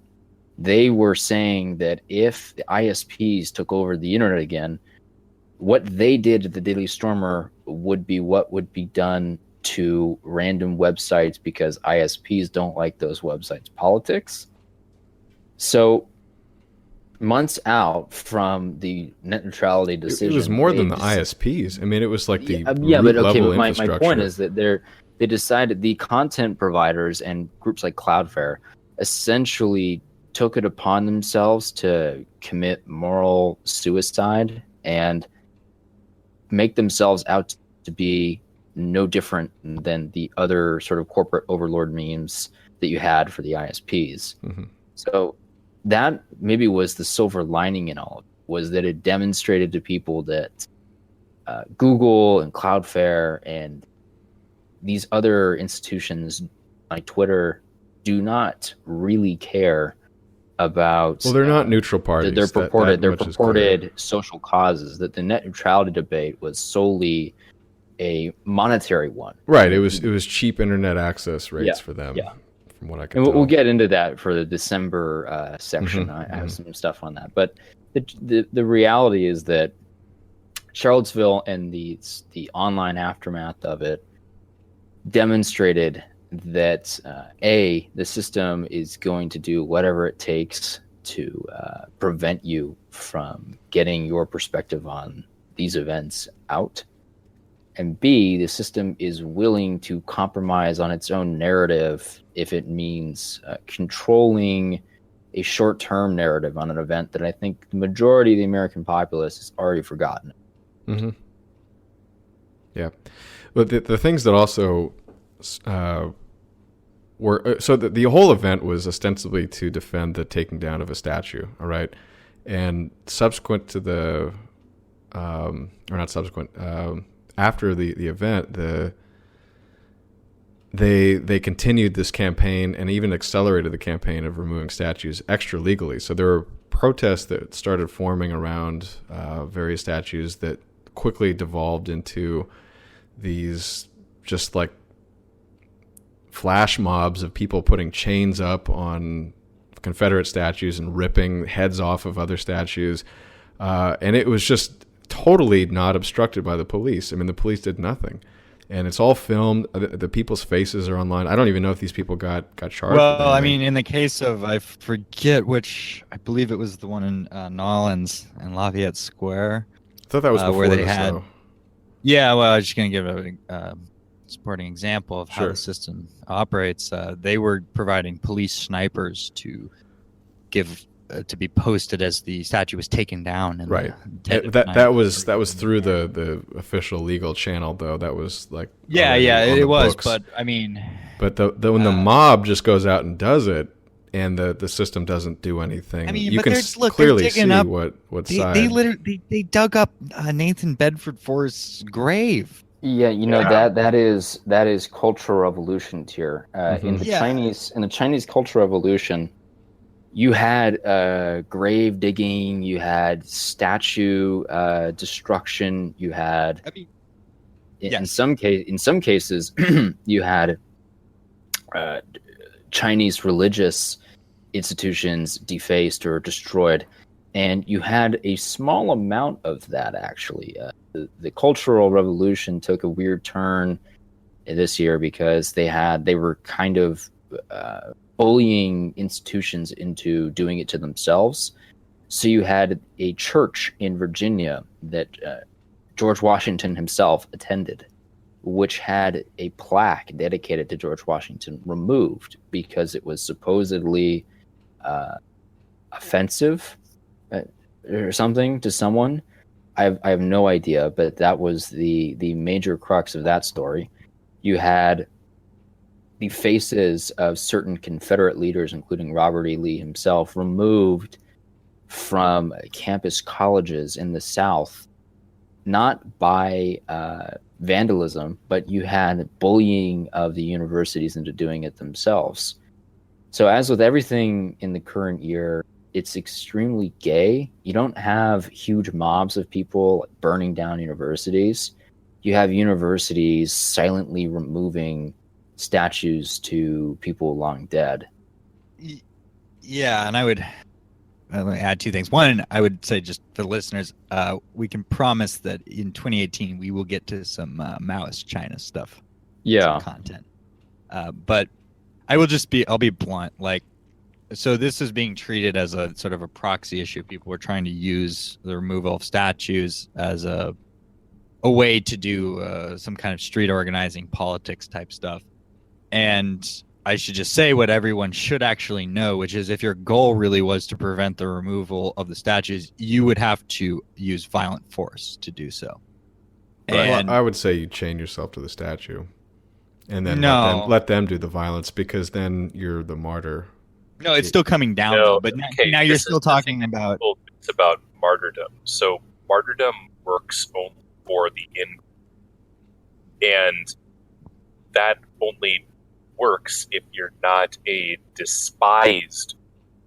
Exactly. So if Exactly. you have a and hated get punched in the chin, people are like, Yes. all right, cool. Maybe give him another. It sucks him. Fuck out. And that- I guess That's not completely true. this is I'll give no, you an let me back example up. though. Let me give my backup for Hank, and then you can respond, Adam. But I'd say like this is I know that people probably recognize these the term black pill, and I guess we throw a lot of these around. But the simple fact is, if you're, as Hank was saying, a hated group, and you go out to do some kind of, you want to do a peaceful, Gandhi resistance against the removal of some symbolic artifact from the past, well, you've just accelerated the dialectic, because now it's, well, this is a present symbol of the hated racialists, the hated white nationalists or whatever. You've accelerated this dialectic, and you've just made it easier for them to do it. And it's not to say, again, I'm not giving particular advice to people. I mean, I have respect for people who want to defend the heritage of their fathers and their grandfathers and what was laid down for them, and the blood and the soil and the cultural lineage. I respect this, but at the same time, this was never going to be something that could be stopped without shooting. You would have had to have killed these people, and then it would escalate from there, of course. But there was no peaceful way to stop this. And I would suspect that a lot of the organizers behind these kinds of actions are aware of that, and they were using it to get their message out. Whatever. I mean, that's fine, but let's not kid ourselves. All right, so nobody knows how this is going to happen. What I would say is that, look, if you don't want to start a shooting war or go to jail, you can do things that, to me, have not really been tried. I mean, if you take the sort of eco movement, for example, where people will like build tree houses in these big old growth redwoods that are slated to be cut down, they do stop the cutting, and they may not get actually broad-based. And you know what? like What stops the merchant cutting more invented- effectively is spiking the trees, and there's Hold- a hold reason on, why hold they. on. You know, So Both of you the don't let me finish, climax- but go ahead. I mean, go ahead. Well, sorry, Adam. If you want to finish, go ahead. yeah, please. Well, there is examples of this working, and I don't see it being tried with the level of commitment that the people in the environmental movement, for example, have shown with the case of the statues. And the one other example I was going to give was that this, and it's not necessarily stopping the removal of the statues that is the goal. It could be, and I agree with you, like, you're probably not going to ever stop it unless, like, I would sort of, if you could organize somehow like 1,000 people to sit and somehow take off the time of work, which is difficult, and it's easier if you're just a hippie and you don't have a job anyway. But in the case of these Confederate people who want to support these statues, if you had 1,000 people or 100 people or whatever just sitting in front of the bulldozer that's going to go over there and knock the thing over, that is not going to go over well if somebody drives over somebody. And they just don't do that. They're basically just doing these short like rallies and then they leave. If they sat there and have somebody feed them and put tents up, I think they'd have a different situation. But the eventually you would have to leave. Like that's not a permanent. Like the only democratic, like the only political in the context eventually you'd have to leave. I mean, it's that you would have. There would have to be I mean, conditions wherein the like local political bosses would be out of their seats if they took them down, and that would be the only democratic process by which you could prevent them being taken down. It would have to be the local party people would have to pay with politically pay. They did, or of course be assassinated. That's your other option.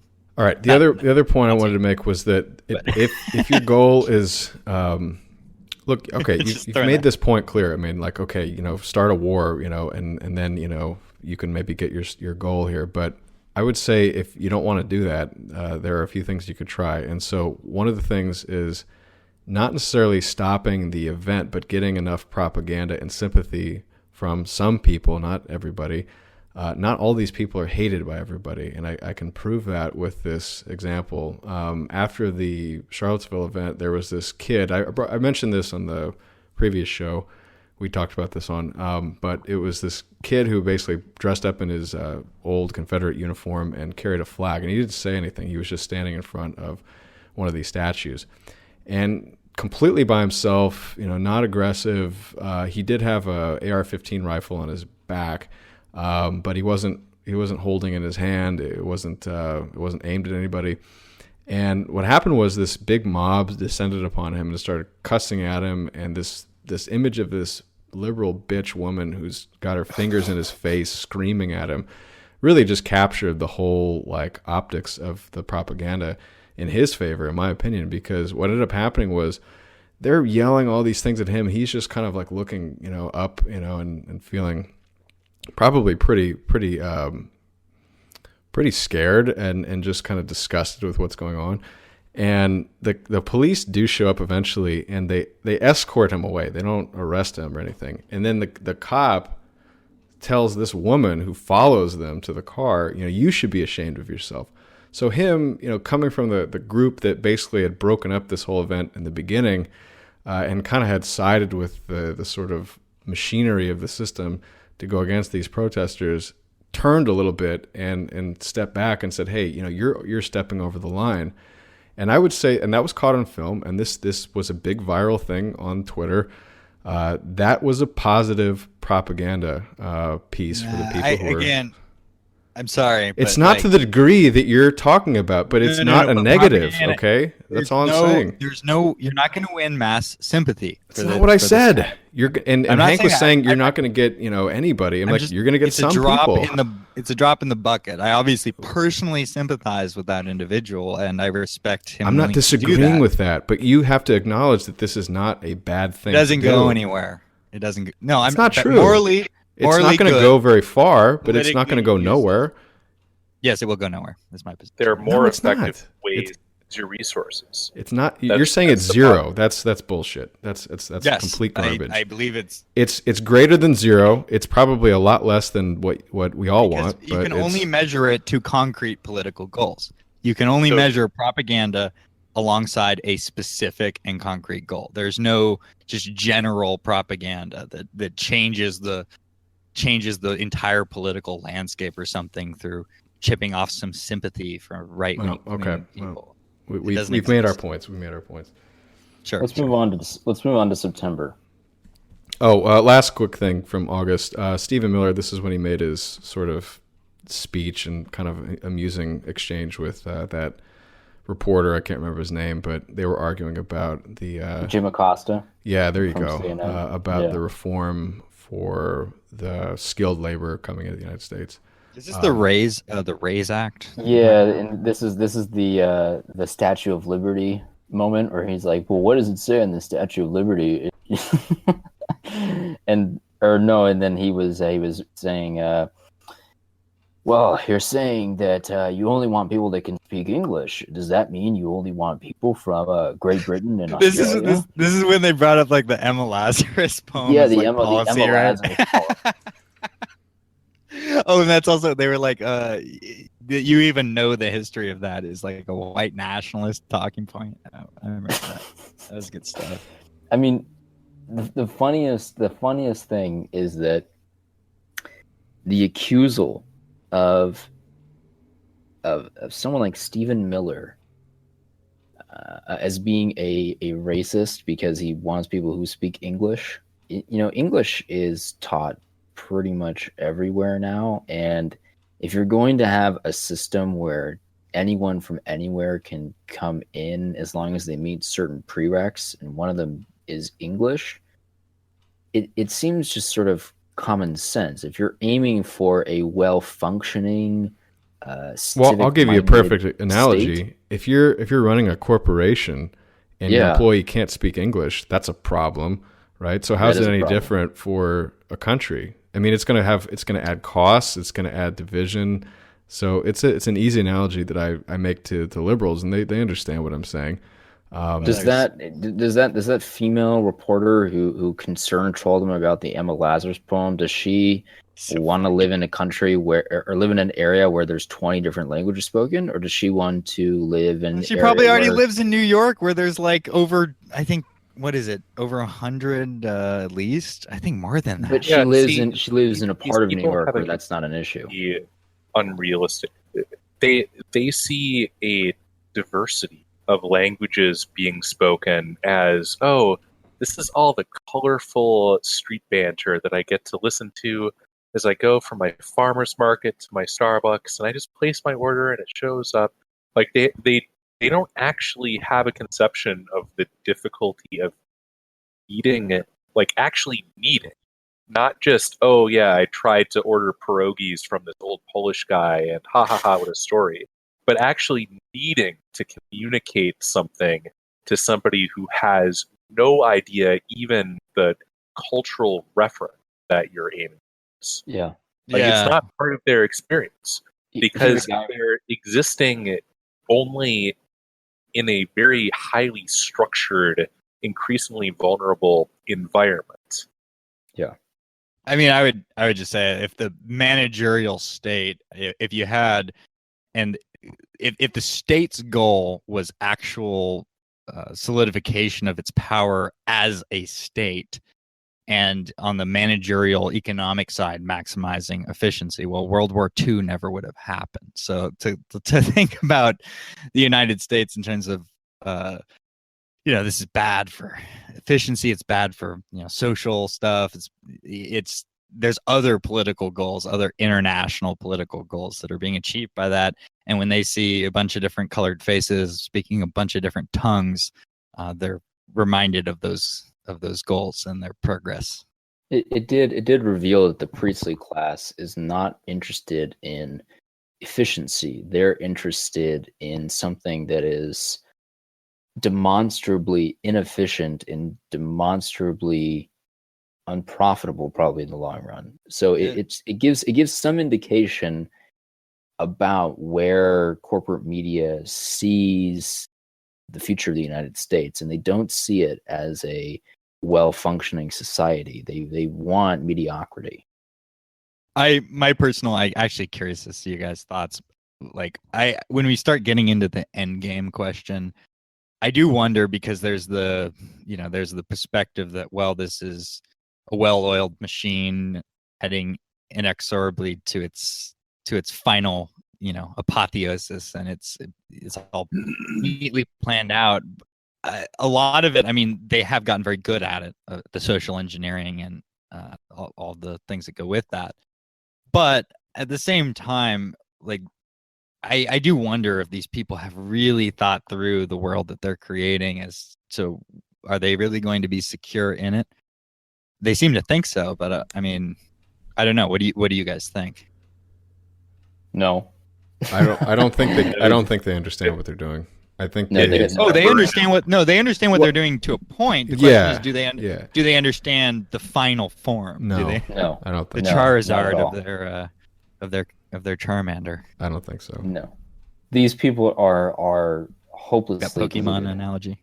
They are the priestly class in the worst aspect of it, in that they believe in something totally untenable, and it's not arrived at any genuine way. It's arrived at very cynically, but despite the cynicism that they use to arrive at that conclusion, they don't display any cynicism about what it means once they get there. Yeah, right. It's sort of idealistic. The term is tikkun olam. Yeah, it's dualism, and it's intentional. Hank, did you want to say something? Nah. Okay, I here's what it is. These people are in the priest class, right? So, as Hans just said, and they love being in that position, and they don't want to admit to themselves, even if they know it on a deep level, I don't think they want to admit to themselves that they were basically appointed by people that were more powerful than them to basically do the bidding of these more powerful people. And they also, a lot of it is ego for them. And so they don't even have the sort of intellectual honesty to look at how the rest of the world sees them. The rest of the world sees these people as jokes. I mean, if you look at how the Chinese and the Russian media look at these white liberals, is what the Chinese call them. Nukes. They think they're narcissistic and stupid and arrogant and just about everything that you can ascribe to Nikki Haley. That's what these people are. They're jokes. And they don't want to admit it to themselves because all their ego is tied up in it. They're jokes who run the world. They don't run it. They're the servants of the people that run it. Well, these Jim Acosta idiots. They don't run it. They don't run anything. Yeah, they're told what to say. You're right, but to that point, they themselves don't really matter. It's the ends that they're serving, the higher political goals that they're serving, and the oligarchs that they're serving. It's not. They don't matter. What they think does not matter. What they believe does not matter. You're right. They're just pawns. That's right. And they don't want to admit that. But I'm not asking about them so much because, like I said, it doesn't matter what they think. I wonder about the oligarchs themselves. I think the oligarchs are starting to worry. If you look at what Bill Gates has been saying about Africa, I think he's not a stupid guy, obviously. He's very intelligent. But it's like, is he going to bear the costs of what this system is which made him rich? Is he going to start feeling costs of it? And I think they realize they are. And they're worried that the rest of the world is starting to see the cracks in the propaganda machine of the liberal democratic New World Order. And I think they realize that their long-term prospects are probably not as good as they once were. This is why I prefer sort of the metaphysical perspective on it. It's like this has sewn into itself its own destiny. There's its own inner imperative that will flesh itself out, because I don't really think this has been fully thought through in a way that, because to be fully thought through is to create a final and stable order. And there's so much arrogance here that they're going to plunge the world into darkness. You can never and they're going to fully rule over ashes. know how things will play out, especially the further out in time you try to forecast. I think there probably was some genuine belief, and after the Cold War was over, that the sort of American end of history bullshit was actually going to work for everybody else. You started seeing cracks, especially after 9/11 and the hypocrisy around that event. Serbia too. Sure. Yeah, but that was, you're right, but it was not as clear to the rest of the world then. And it was, the financial crisis was huge and just discrediting everything about America. And it's just been one after the other since basically 2000. It's just been a fuck up. And I think it's not really righting itself. And the migrant crisis, man, what the fuck? I mean, these idiots in Tel Aviv, that they think that they can get their poodle of a country, America, to fight everything for them, and then just completely destroy not only America but Europe, and then not have any blowback to them, is just beyond arrogant. So far they're Tikkun not olam, wrong. my dude. Tikkun olam. All right, let's move on to September. So I got a bunch of stuff. This is like we're we're almost there. Well, I think these are all get a beer. Interesting, but so you guys jump on whatever you think is important here. So I'll just go quick. Okay, Fire off, man. Oh, are you sitting down? You want to hear this one probably? So this is when Laura Loomer got her new nose. Gary, that's actually one of the highlights of the year. Absolutely. Bloomberg pushes for its brother Gary Cohn. Lloyd Blankfein, CEO of Goldman Sachs, says he would have done a great job as Fed chairman. But after Seville and Trump basically not completely condemning one side and not just both, Gary We really Cohn have to said, address the white privilege of the Fed, though. Like, when are we going to get a Negro Fed chairman? I mean, this is yeah, the white privilege, right? Right. But Cohn was out after he made some comments about Trump after Trump said some stuff about Seville, so that's done. This was also, September was when the pencil neck professor said there should be more dead cops. He got suspended. We've got... was he wrong, though? Hugh Hefner died. Well, I figured I think you've made that clear before on the cops. Hugh Hefner died. Good or bad? Thoughts? Don't know. Don't care. I didn't even know that. Yeah. Not relevant anymore. Yeah, nobody cares. Right. Yeah. I think this If was he had when... died 10 years ago, it would have been more substantive. But now... God, 20 years ago probably. But yeah, Playboy is not the exclusive source of naked women anymore, at least in picture form. The hurricane, I think, hit Florida in September, so that was another big one.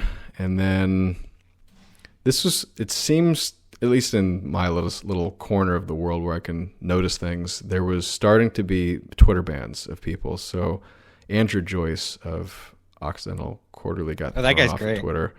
Very smart. Love that guy. Yeah, he got banned. At some point, MDE got kicked off too. I don't know if this was before or after, but they got kicked off. There've been Jared Taylor was recently, and that was, I think, post their big December thing. But we'll leave that for December. Shootings. But there were these. The theory is the death by 1,000 cuts. There were signs that people were starting to lose their accounts. I think after Seville. Okay. Well, there was the ADL partnership with Twitter. I mean, other people have. That was with YouTube, but is it Twitter with Twitter too? Yeah, Is it Twitter both? too. Okay. Yeah, they're Trust and Safety Council Trust and thing. Safety I Council, think yeah. predates Seville, but they had a more active relationship. I don't think it was explicitly ADL. Though. No, it was. I am confident of this. I don't have the source on me, but confident. Okay. Hank? I think more important than the hurricane hitting Florida in the long run is going to be the fact that that same hurricane hit Puerto Rico. And now you have tens of thousands, hundreds of thousands, actually, of Puerto Ricans going into Florida, Texas, Pennsylvania. There's a lot of suspicion or inference that that's going to make those states significantly harder absolutely. To win in 2018 and 2020. Without a doubt. That's what it is. I mean, as far as you want to go down the rabbit hole of conspiracies that like the military controls the weather, I mean, even if you don't believe that, which is, you'd have to do your homework, but even if you don't believe that, you could migration patterns. All right, I'm not going to spend time on that, but it's basically the you could easily see that like the governors of these states are just going to look the other way when all these sort of blue-leaning voters are going to show up in their states and help them, fight off the evil red people. So I think that is pretty obvious what's going on. It's basically if you shut off Mexican immigration while you've got Puerto Rico, Cuba, I guess, is red still, but I don't even know anymore. I don't really care. I just don't want these people here, but that's just me. Wait, Cuba's a U.S. state now? No. Cubans in Florida voting Republican historically. Oh, I thought I missed that because that would be a good footnote for 2017. Yeah, Cuba, but you remember Obama, one of his last things was like he tried to open up with Cuba. You can read into that however you want. Okay, let's keep moving though. So another item was U.S. finalizes deal to give Israel $38 billion in military aid over obviously a few years. But that's a lot of money. I also read that they take that money and then buy treasury bills with it, and then we have to pay them interest on it. Treasury bills and U.S. arms. Sure. And that's essentially it's a win-win situation, Graham. Yeah, it's essentially subsidizing the American industry. That's what most U.S. foreign aid is at this point. Yeah, it's quite a nice of kickbacks rounds going on. It avoids the suspicion, I guess, of direct subsidies to the arms industry by essentially attaching very particular strings to a huge pallet of cash. And these are the deals we make with it's Saudi kind Arabia. of a double-edged sword, though, because what ends up happening is the Israeli defense industry has a very cozy relationship with China, and a lot of the more. This is, for instance, the reason that we're not selling the F-22 to them, because the suspicion is that it would be immediately reverse engineered, and all the secret sauce told the communists. Well, the Israelis also have a very deep relationship with the Indian defense industry at this point. And the Indian defense industry is uniquely tied with the Russian defense industry. So you have a potential situation where any major technological sales made to the Israelis, current generation or even one instance of removed generation technology, could very easily wind up in the hands of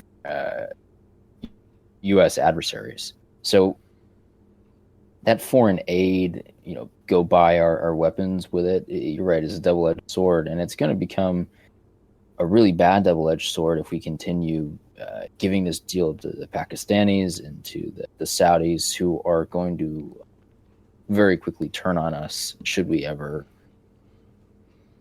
try and apply any pressure to their activities globally. Two more. If we ever wanted to apply any real pressure, for example, to the Pakistani ISI, the first thing that the Pakistani ISI would do in turn would be to hand over all the military secrets they've collected on U.S. tech that they've bought with foreign aid we've given them to the Chinese government. Implying that's not already the case. That's probably already happened in small trickles, but if we ever took a major move against ISI activities regarding the Taliban or regarding other terrorist cells, that would be the first retaliation we'd most likely see. There's one thing we can say for sure, though. The oath of the orb is unbreakable. Yes. Oh, we forgot the orb, man. We forgot the orb.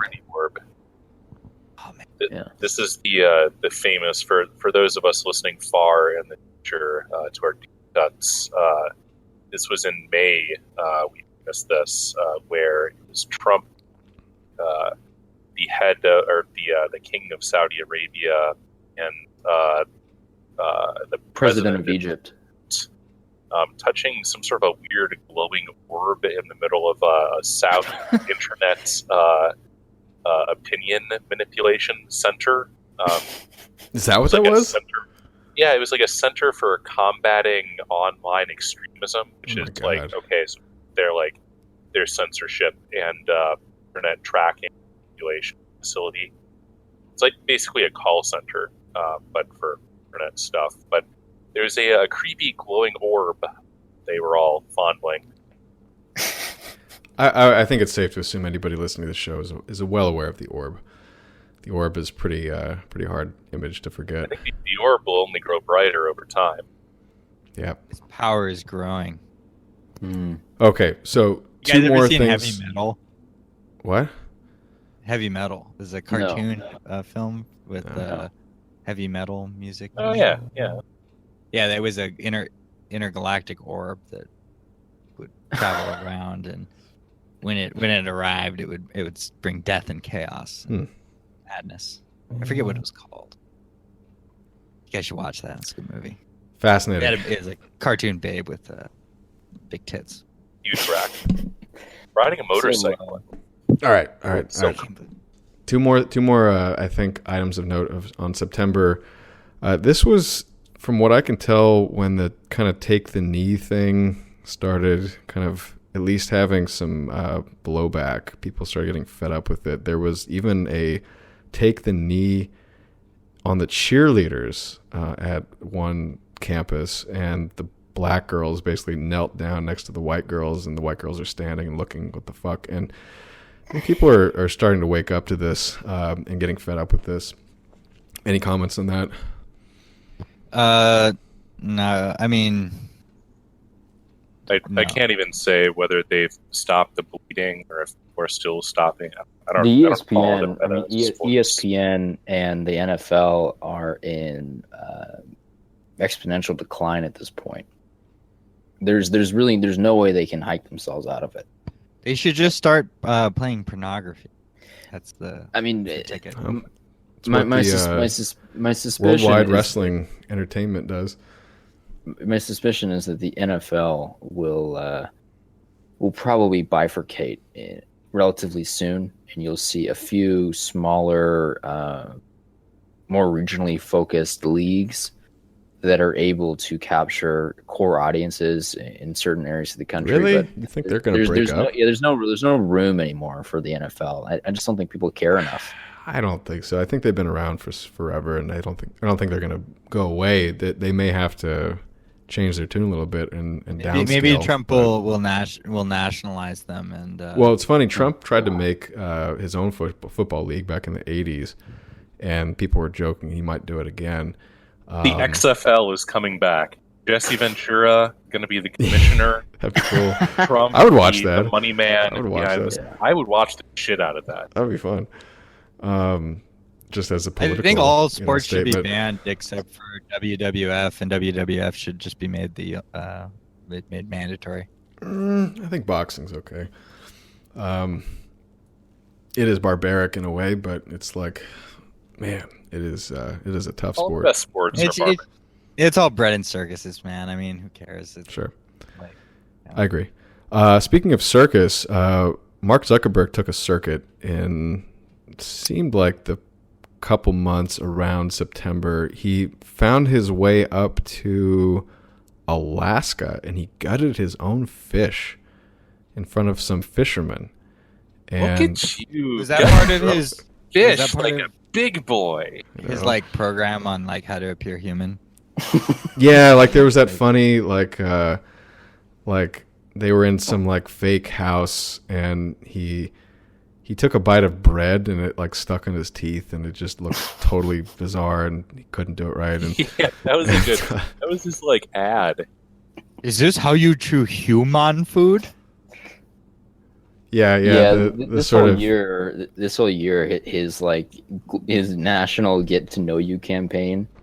I'm totally not running for president in a couple of years, guys. I actually think he is not running. I know you He does you, want your to be a Stasi power theory, but Well, he wants to be a power. I agree with Hank. I like theory. But I think it's always funny to watch him like go to a field of cows with some farmers, and he's still wearing the goddamn hoodie and jeans combo. No, now he wears just the t-shirt and the jeans. Yeah, okay. So even worse, he's standing in a field with a white tee and jeans, and all the farmers have actual protective gear on and gloves because they're actually going to get dirty and do things. And Zuckerberg is there pretending to act like he knows what's going on or like that he understands what a cow is. Or he's going to truck stops and he's trying to explain what certain foods are. He's trying to explain in his caption of these photos what a truck stop is to people. Well, the joke with the cow field was he's looking at this wonderful feed lot and he's like, wow, can we apply this approach to humans? Not that Facebook users aren't already cattle, but that was the kind of implied joke. But yeah, so fuck him. He's a weirdo. He's never going to win. He might get appointed though. So anything else in September? Nope. All right. October, there was one big one, but before that it seemed like Weinstein was trickling out. And I think that's when it happened in October. So we did cover a bit of. We did a lot of that. There was another event where I can't remember what this was, but basically everybody sort of concluded that this guy was a FBI agent, but he had like a swastika T-shirt and he looked like a hillbilly, and then he got punched by some of the protesters, and then he does this picture with this black guy and. Hey, why not? But it's like the joke was like 100% unscripted, real people. That was at a Richard Spencer rally in Florida. That's what I remember. Yeah. The big one was the boomer bullets from the View over. Oh, we did a whole Las After Vegas. Dark on the boomer. Yeah, on Vegas. Still no footage. Still no motive. And more mysterious shit is going on with that. Yeah, kind of just memory hold. It's been completely memory hold. But you know what it was the number of people allegedly killed was one more than the prior biggest terrorist or mass shooting event in America, from what I know. So it was 53, and then I guess the one before that was 52. And so if you just wanted to like get yourself onto the record books, that was mission accomplished, I guess. Oh, good point. Yeah, I hadn't thought of that. Good point. They waited over a month to give any kind of indication what his motive was, and then they had a sit-down interview with the local sheriff, and he basically said, he was a depressed guy. He was getting old. That's all we know, and nothing since then.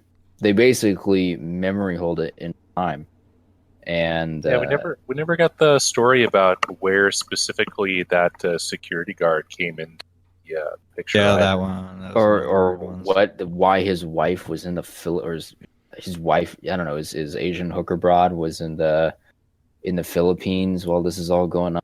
He's wiring money back and forth. I heard a very good, skeptical, explanation for this was that those windows in all those hotels are basically wired with sensors, because what happens is people, They have a horrible night at the craps table. They lose their whole life savings, and they try to commit suicide by jumping out of one of those windows. And so the insurance companies, and this, I've heard this guy give interviews on another topic, but basically he said he's been in those hotel rooms, and people will like be just like jostling, and they'll like lean into the window by accident. Within minutes, security guards are in there because they do not want anybody jumping out of those casinos. Because think of the PR disaster that is. So the insurance companies require those sensors to be in all those windows. And so if you're going to say that this guy is shooting out of those windows after he blows them out and he's shooting at all those people, it takes 10 minutes before one random guy who then disappears later to show up. I mean, it's just bullshit. And then there's so many other. Well, that's the one story. The other story is that he was up there before the shooting actually happened. I mean, they've never released a definitive time. This is the frustrating thing. Basic elements. They still haven't done the fucking talk screen on him. They probably never will. Because if a talk screen came back with nothing on it, it would only further complicate, okay, why did he do this? And if they did a full autopsy and they determined that, okay, there's no tumors, there's no irregularities in his brain, there's no sign of long-term chronic injury or pain, okay, now it's really unclear. Why did he go and do this? Then there was the alleged burglary of one of his alleged properties. I mean, it's the whole thing is just a total shit show. I mean, yeah, and we're never going to find out. There's a guy on Twitter, sort of the right wing sphere.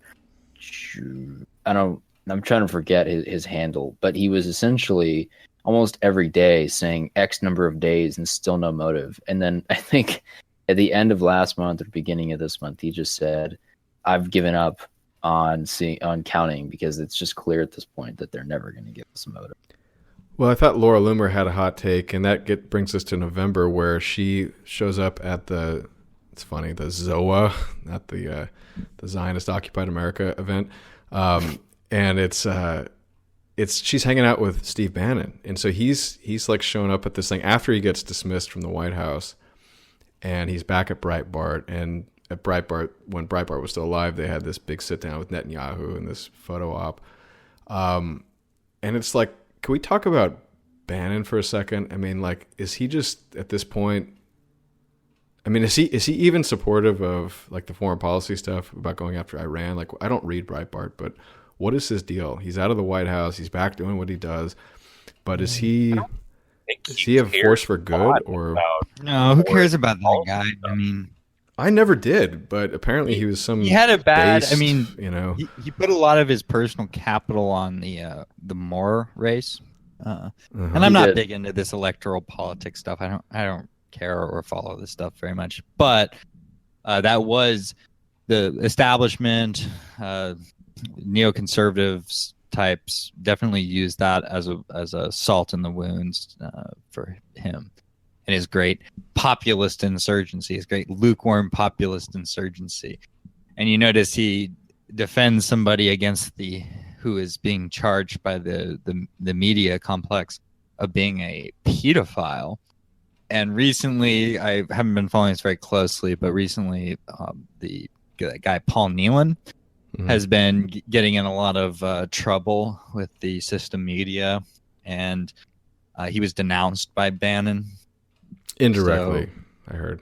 Okay, yeah, like I said, I've been following very closely, so it wasn't a direct denunciation. No, it was like he said something at somewhere, and then somebody quoted him, and then somebody else quoted that person. My take on Bannon, I got into this a little bit on the episode we did on that weird book, The Fourth Turning. Oh, yeah, right. And I would say with Bannon, like, people, he remains aloof enough and doesn't the way he positions himself, the way he talks about his ideology, etc. It's aloof enough to where people can write onto it what they please, be it people who want to believe that he is somehow more of like a radical anti-liberal or something, and then similarly with the typical coterie of enemies.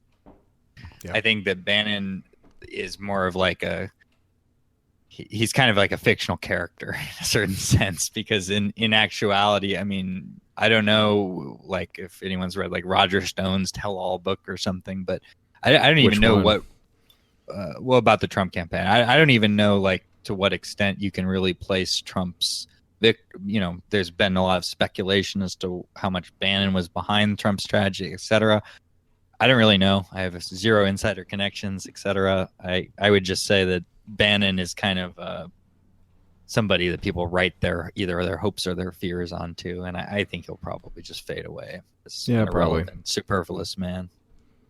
Okay, so in rapid fire, there's a lot. A couple more quick news items. Me Too kind of got into its full crescendo in November. So Kevin Spacey was accused, and then he came out with this pathetic defense. Well, I'm gay, and so I'm living life as a gay man. Living life as a gay man. That is so funny.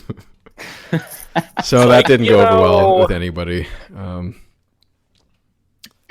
you want to comment, Hank, real quick? No, I just love that construction. It's extremely close.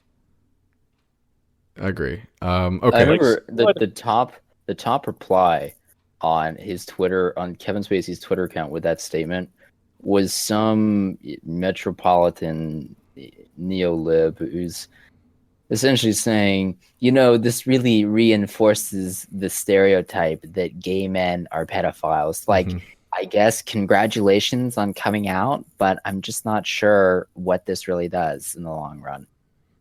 I think I read a statistic that gay men have on average like 80 partners, sexual partners or something. I don't know if that's really true, but it's obviously way higher than heterosexuals. Well, I mean, the faggots are obviously. The reality is that Kevin Spacey was unironically admitting that being homosexual is tied into the pedophile agenda. Yeah, right.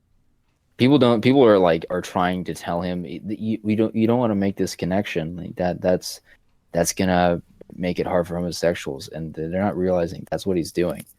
It's gonna make it harder for homosexuals to have access to young boys. Like, oh, jeez. Okay, next. $1 Million Extreme was suspended from Twitter in this month, November, I believe. After that item, Trump pardons the Negro shoplifters from China, and then I got really hung up on that story. Yeah, he doesn't pardon them. He just he asks for a favor from Xi. Yeah, you guys know I was pretty hung up on that. What story. A wasted favor. Yeah, what a waste political capital. Yeah, I wonder what the equivalent is of that. It's like you release some of our basketball. Some Chinese like industrial espionage agent is freed from our jail or something. I mean, Jesus Christ, the Chinese don't do anything this stupid. Involving some expat Chinese guy. Well, wealthy unlike American Negroes, like wealthy Chinese do not shoplift. It's such an insane story. Yeah, and then his father bashed Trump, and then Trump gets on Twitter. Okay, but who cares? Whatever. Just more examples of how pathetic America has become. So a lot of people naming the JQ. Weirdly enough, so Nigel Farage comes out and says the Jewish lobby has disproportionate influence in the United States, backed up by Prince Charles, who also says something similar. And then also in this month, the Happy Merchant is featured for the first time in U.S. Congress hearing. Some Jewish guy pulls up a plaque of some drawings of these stereotypical Jews, and whines about anti-Semitism, I'm sure. So that's that for the Jews. Trump visits. One of the few reliefs of the pain of living in the modern world. Like these little things is pretty fucking funny. No argument for me. Wait, they're drawing pictures of us.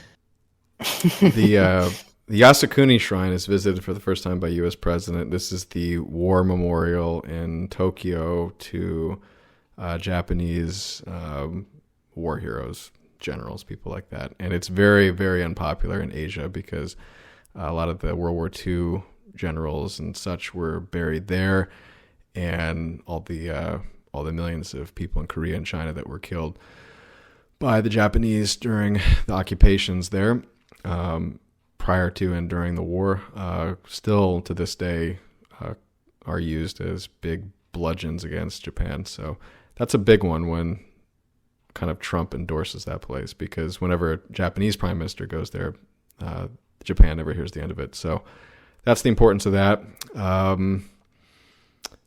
On the unimportant front, but let's just hope he dies soon, John McCain is caught wearing his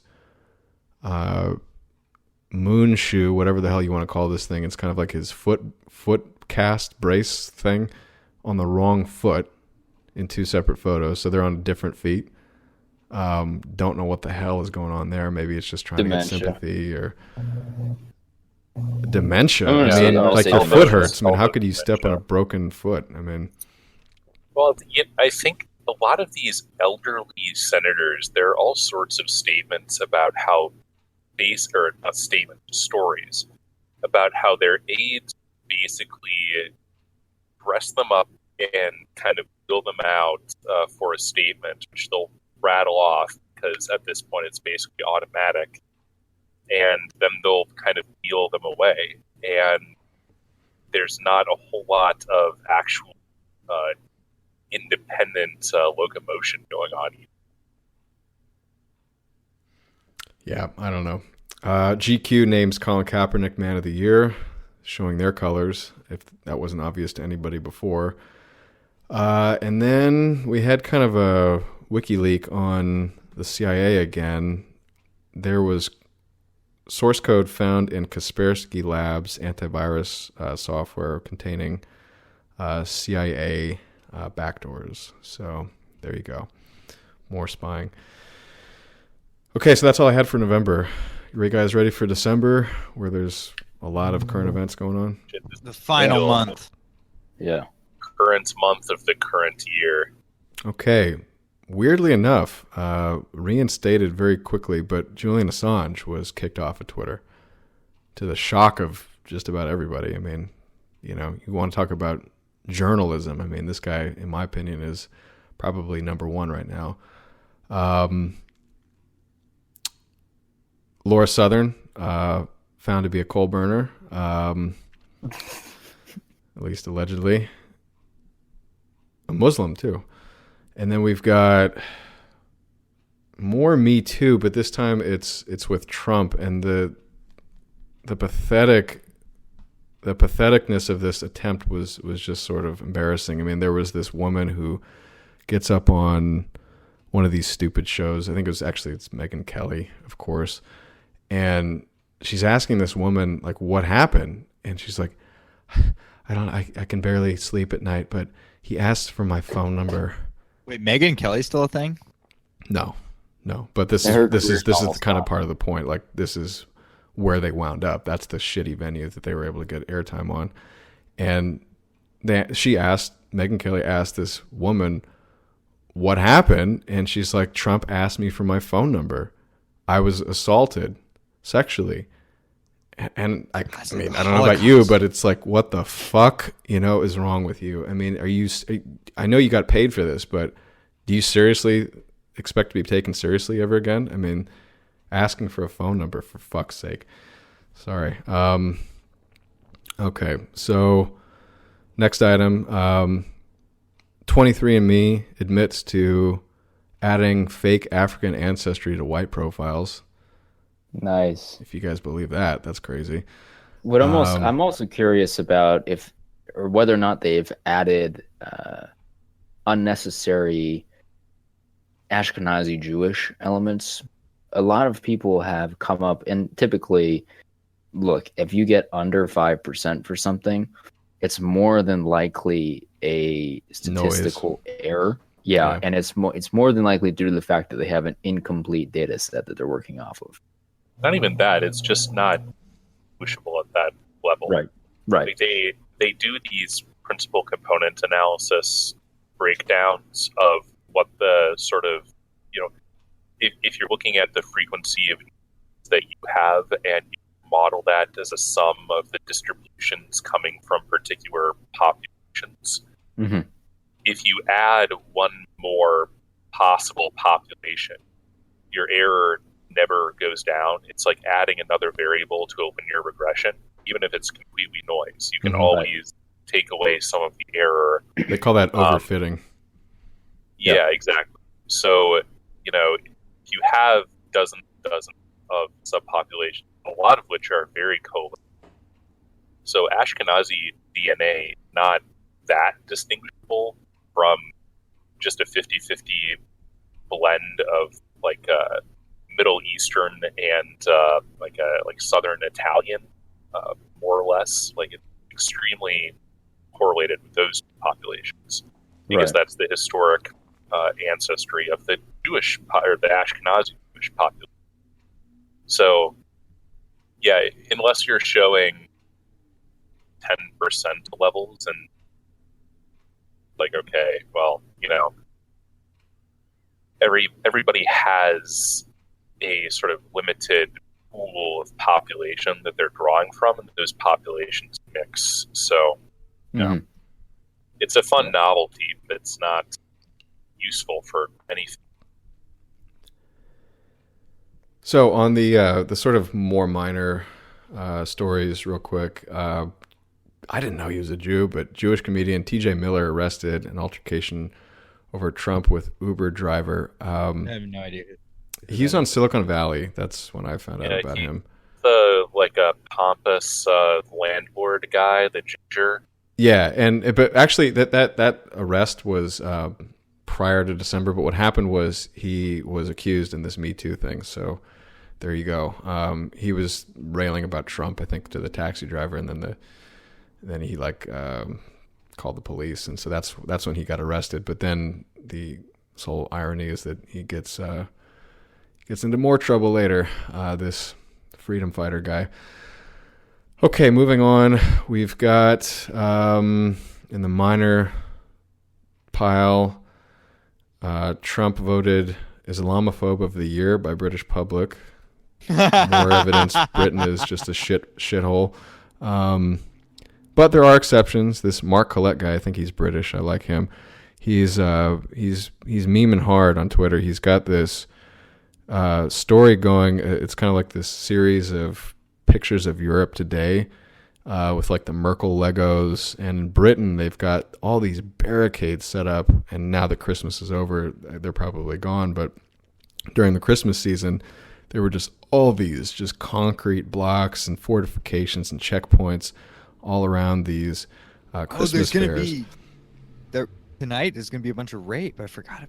Right. And so now that you bring that up, Germany now has these women exclusion zones because fuckface Angela Merkel can't get over the fact that they need to defend themselves and not continually apologize to the Jews for what happened during the Second World War. Well, she's performing her role in, Yeah. You got to fulfill the Semitic revenge imperative against Western civilization. Well, if you want to get real politic about her, what she's doing is she's basically taking the talking points away from the SPD so that this CDU can stay in power. Because I talked to a German, and he actually told me that despite all this that Merkel's done, despite the fact that Germany now has 4-point-something million Muslims in Germany, the most in all of Europe, more than France, if you can believe that, the reason they will still vote for her is because the alternative is even worse. This Marcus Schulz guy who says Germany's only duty is basically to like help the Jewish people. There's some quote to that effect. Yeah, it's really that's a direct quote. Yeah. Fulfill the Semitic imperative of revenge against Western civilization. Yeah. So that's their alternative in the sham of a democracy that our system generates today. So it's horrible. So we'll see what happens tonight. But I guess actually New Year's is over in Germany, so I don't know. Yeah. No stories, I guess. So the big prison camp system worked. Keep the inmates separated. Mission accomplished. Security state.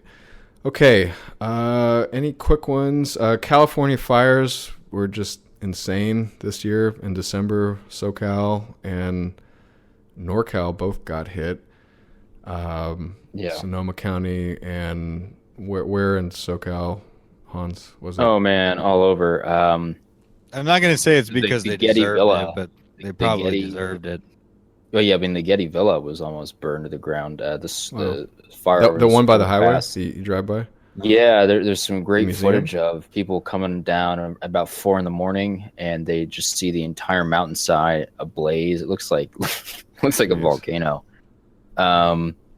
You had some bad ones earlier this year over by Tahunga. You had, of course, the big one, the Thomas Fire out in Ventura. It spread all the way up to Montecito.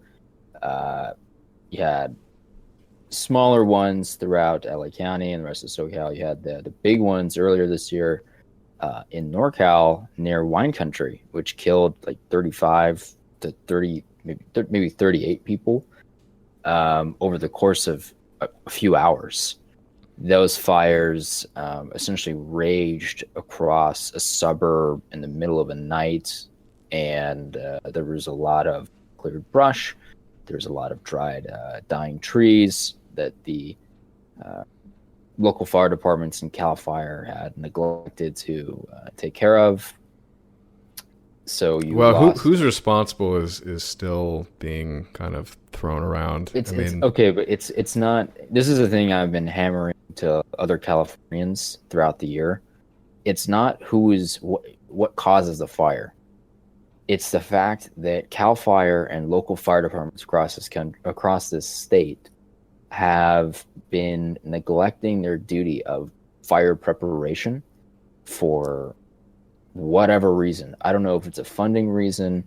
I don't know if these fuckers are getting lazy. I think that's part of it, given from what I've seen in some of the SoCal firefighters. Without going into too much like proof points, like, what did they not do that they were supposed to? They have neglected brush clearing primarily across the state. And that's documented? That's just known? Or? Yeah. Okay. Yeah. There is a ton of brush that should not be there, and it is state or county land, and they need to clear it. So you'll see often these private residences will have done a good job brush clearing because they either do it themselves or they bring in a contractor to do it. But increasingly, there's this problem where state and county land is looked after, I think, because they just don't have the money for it anymore. And I think that there's, again, an element of laziness. I saw when all those fires were raging in SoCal at the beginning of December at the same time, one of the heads of CAL FIRE came out and he was essentially complaining. He was essentially saying, well, my guys are tired, we don't know how long. I'm like, okay, so you have two choices. You either let huge, expensive plots of real estate, developed real estate, burn to the ground, or you bring in more guys, or you tell your firefighters that this is what they signed up for and that the rest of the year they've been pretty inactive and they need to actually start working for their paycheck. Like, it's one or the other. And obviously the latter is what went out because not all of that real estate was lost. But I think that increasingly you're going to see a breakdown in the ability of CAL FIRE to protect valuable real estate that's built into the wilderness effectively because they just flat out don't have the money or the initiative to brush clear, to clear old trees, to build stop breaks, to build better or to develop better fire roads into these mountains. They just aren't going to do it. Well, and I mean, increasingly they're going to be reliant on cover, which you can only do on low wind conditions. And increasingly these fires are starting under high wind conditions near brush. So there's not really an option left. I just wanted to say, I mean, it's important a function that these people serve, and I don't want to diss any, firefighters who have to, smoke. I don't either, but I've seen them be lazy, and I've seen this. I'll take your word for it. I'll take your word for a for long time. I would just say to the individual who lives in a kind of heavily wooded area, don't count on the government. Please don't count on the government for your sheriff or your fire or anything. Take that. Assume that they're they're essentially, they don't exist, or they do exist and they're hostile to you, frankly. And then from that starting point, maybe you'll be on better footing, but never defer responsibility to a authority figure, because they're really not there to do anything for you. It's more just to get stuff. So, all right, enough said on that. The bigger There's two items things I wanted to bring up really quick. Okay, go ahead. One being net neutrality died. So hallelujah for everyone who was against net neutrality. Well, honestly, that never really. I didn't care, honestly, either way. I mean, it doesn't seem to impact what I care about that much. No. And the whole get excited and get upset about it, it just seemed like a bunch of powerful people trying to manipulate the public. Honestly, I didn't understand what the hell the big deal was. The reality is that these large content providing companies like Google and Apple and Amazon and Netflix and the porn conglomerates were simply not interested in paying what they actually should be paying for network maintenance and bandwidth cost. And increasingly they were implicitly passing those costs onto small e-commerce vendors and everyday households. And I think that if you try and introduce lack of variability to a complex system like the national internet for the United States, and you try and tell the providers of those networking services you can't actually discriminate, then you're going to have poorly optimized economies of scale. You're going to have lack of innovation in network delivery. The reality is, this is handing reign to one branch of corporate America than the other, but we might actually get some faster and cheaper internet out of it. And it'll actually knock. It'll knock Ajit Google Pai down did nothing wrong, huh? But wait, hold on. No. Except that big Hershey's cup he was pouring. That was kind of funny. The big Reese's cup. Yeah. You get to the point they of own living Reese's. under capitalism and Americanism, and you're debating how much mass distribution of pornography should be costing. Right. I mean, it's Netflix. It's all this streaming stuff that takes up the bandwidth. Netflix is terrible. Reed Hastings is a con man. He's going to the FCC. He's going to Congress, and he's going to the press and complaining, "Oh, people aren't going to get their Netflix." Isn't he a spook? He probably is. He's a Peace Corps recruit. But Netflix is garbage. This guy has no issue with tiered hierarchy of pricing discrimination to Netflix subscribers, but on the back end he wants universally fair treatment so that he can save money. Well, that's what business people and most people frankly do. They want to have their cake and eat it too. So to all of you Redditors and net neutrality no, we don't have listeners that are on Reddit. Well, if they ever do stumble upon this, I think we have a host that's on Reddit. Look, guys, Reddit. This guy, Reed Hastings. If you think that he was on your side for altruistic reasons, sorry, but he was only interested in lining his pockets. Okay, a couple more quick ones I found. Kate Steinle trial. The murderer was acquitted. So all these memorials that have been going up for her and forget the girl's name, but Justine DeMond, I think, in Minnesota, who was also killed by diversity. By a Somali pirate or some kind. He's a cop, actually. He was part of the system. They gave him they made him a cop. Yeah. Oh. And he shot her out of his cop car after she came up to ask about getting help for somebody playing their music. He too reached loud or across something. his partner in the passenger side and discharged his firearm right in front of his face to shoot the Australian woman right in the head. So that piece of shit was he let off? Yeah, he was let off. Of course. They're still doing the investigation, but it's not anticipated that he'll be charged with anything. So these memorials, you can't even get just a private thing going outside of the court. they're just literally like every fucking time, there's a Muslim, event in Europe, their response is putting up teddy bears and candles. In America, you can't even do that, apparently, because it's racist. So, well, I don't even know what to say at this point. No. I mean, Blue Lives Matter.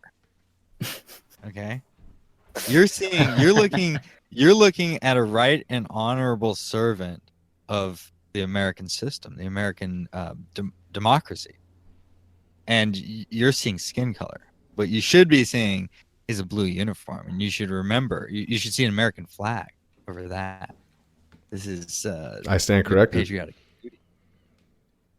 The other major story that I think we should jump into, to top the year off, we have a color revolution currently going on. Oh, that's a big one. Real quick, one more. I've got the royal prince marrying a divorcee. Don't know what, but she's like Jewish and black and got another kid or something. I mean, it's just like how bad can you get here? She's a divorcee. Okay. She's a 56% meme divorcee who is older than him too. She's pushing 40. Damn. So if she's got any eggs left, they're quickly turning into prunes. What is wrong with this dude? You're gonna have a prince that's a retarded Negro? I don't even think they're gonna have kids. Here's the lowdown on Harry, is that he was he saw himself as becoming a military man, and he was actually fairly good at it. He was a trained officer of the British forces, and he was active in Afghanistan. Helicopter pilot.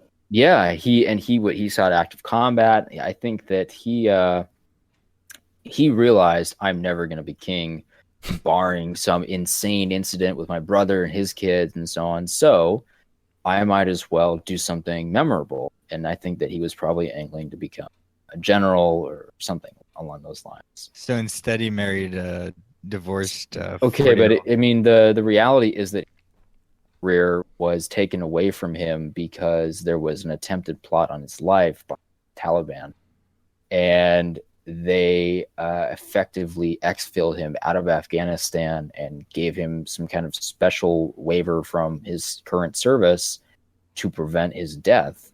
My inkling is that he probably didn't care if he died because he knew the risks and he wanted to be But you really know a lot about this, Hans. He wanted to be a military man. Yeah. Well, no, I'm glad he's telling us this. I didn't know. I am too. I didn't know. So he was also hitched to a younger. Oh yeah, I saw a picture. Younger girl of noble blood. She was the daughter of an English duke. Yeah, she's pretty. Everything. She's gorgeous, and she. I get the. So did she like dump him, and then he's like trying to spite her? Is that he dumped her for some what the inexplicable. Fuck for? So is he is this out of revenge? What is wrong with him? That's what I'm getting at. I don't know. Maybe this is revenge for robbing him of his military careers to soil the Windsor bloodline with black Jewish people. I have no clue, but my suspicion. I almost respect it if that's the reason. My suspicion is that they're not actually going to have children. Is that he was looking for someone to like be affectionate or whatever, or that he had fun with, and he just doesn't care anymore.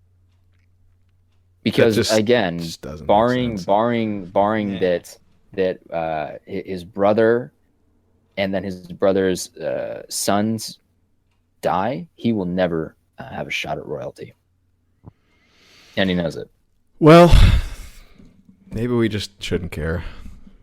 Not our business. So the final news piece. Well, like I was saying. Or sorry, I found one more that's not too insignificant. Bitcoin, real quick, is becoming the alternative currency replacement for gold. That is kind of interesting and scaring a lot of governments. It's banned in China at this point, ironically, even though it's probably driven by a lot of Chinese investors. And there's a funny picture of DPRK officials, Kim Jong-un, in a couple of his generals in a room, and somebody like photoshopped a picture of the Bitcoin chart, and they're all like clapping, yay, down with U.S. currency. So that's kind of interesting development. We'll see where it goes into 2018. Who knows? But take it away. Take the big story that's on. So we to top the year off in this comfy holiday season, we have an active color revolution. None other than the Islamic Republic of Iran itself has finally gotten the color revolution treatment. Well, it did have the abortive green revolution. Yeah, that was some Ponce University students in 2009. Now it's starting to look like this is a very different movement altogether. It's sort of unclear what's going on given the nature of the Iranian state control, but it seems like this is more of an average person's quote unquote revolution.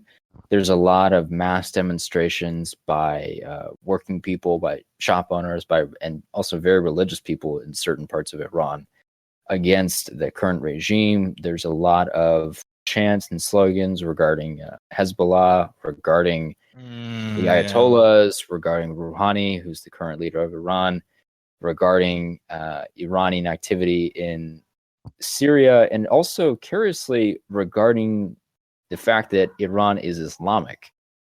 I am no Islamic partisan. I really don't care what happens to Islamic countries, but I am sort of suspicious of this anti-Islam sentiment, this sort of pro-Iranian nationhood or whatever that is sort of being touted. Zoroastrian revolt. Yeah, or some kind of Iranian nationalism. It totally ignores a lot of the ethnic complexities of what Iran actually is and what the Persians actually are. But beyond that, it's just a vehicle for U.S. intervention into Iran. The idea that this is a hard right ethno-nationalist revolt against Islamic doctrine is sort of silly, given that the Iranian... Someone proposed that?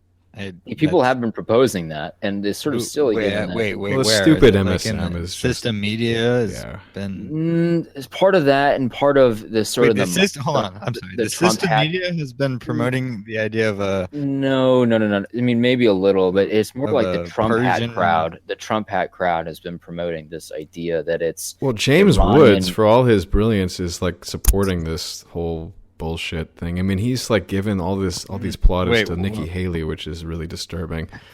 I've been following the issue, but I have not been following this, I guess, on Twitter or something. I've seen a lot of it. My take is that we're going to see one of two. There are a couple things is what they could be angling. They could be angling for a Pinochet against the Ayatollahs, which would be weird. That could be what they're going for, or they could be going for the pause color revolution, which is well, they don't have the. It's ultimately a They of course want to push Western Hollywoodist, culture and this kind of stuff, and this is an obstacle. But they ultimately have to solve this with a military solution. I guess. I mean, the Iranian. Go ahead. Well, the Iranian military is not going to side with people against the Ayatollahs at this point. That's just never going to happen. No, you mean the Ayatollah and the mullahs? No. Yeah. They're not going to be able to. Iran has developed a sort of an immunity to this, and they have abroad, living in Western countries, the sort of genuine. I mean, it's hard to say because this is the problem with things like this. Is people, if you talk to Persian expats, Iranian expats, like their problem is usually religious, right? They have a problem with the Islamic. I mean, a lot of the Persian expats, quote unquote, are Jews. It's certainly in Southern California. There's tens of thousands of people who will tell you, well, I'm Persian and yada yada. Oh, but by the way, I heard something wonderful at Temple on Saturday. There's this trend of Jewish Persians LARPing as anti-regime expats or something abroad. It's sort of bizarre. There's not a lot of genuine anti-Persian Shia Muslims or anti-Iranian regime Shia Muslims living outside of Iran. It's mostly ethnic and religious minorities who have a gripe with the regime.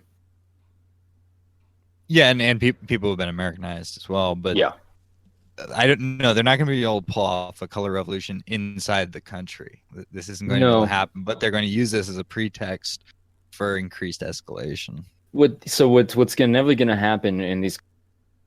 There's several stages to these, but what's going to happen next is that they're going to probably try and force the Iranian regime's hand. They've already shot and killed a few protesters allegedly.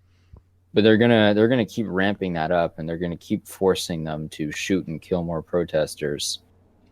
And what do you guys think about this? Their terrorist proxies in the Mujahideen-e-Khalq to blow some shit up, maybe assassinate some people.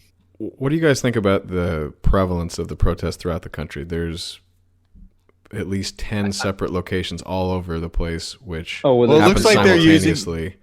Obviously, they have the orchestrated assets, but they're manipulating the economic situation. Yeah, there was a coordinated attack on a pipeline yesterday or a couple of days ago, and let's not forget that a few months ago there was a terrorist attack on the Iranian parliament where you had about a dozen legislators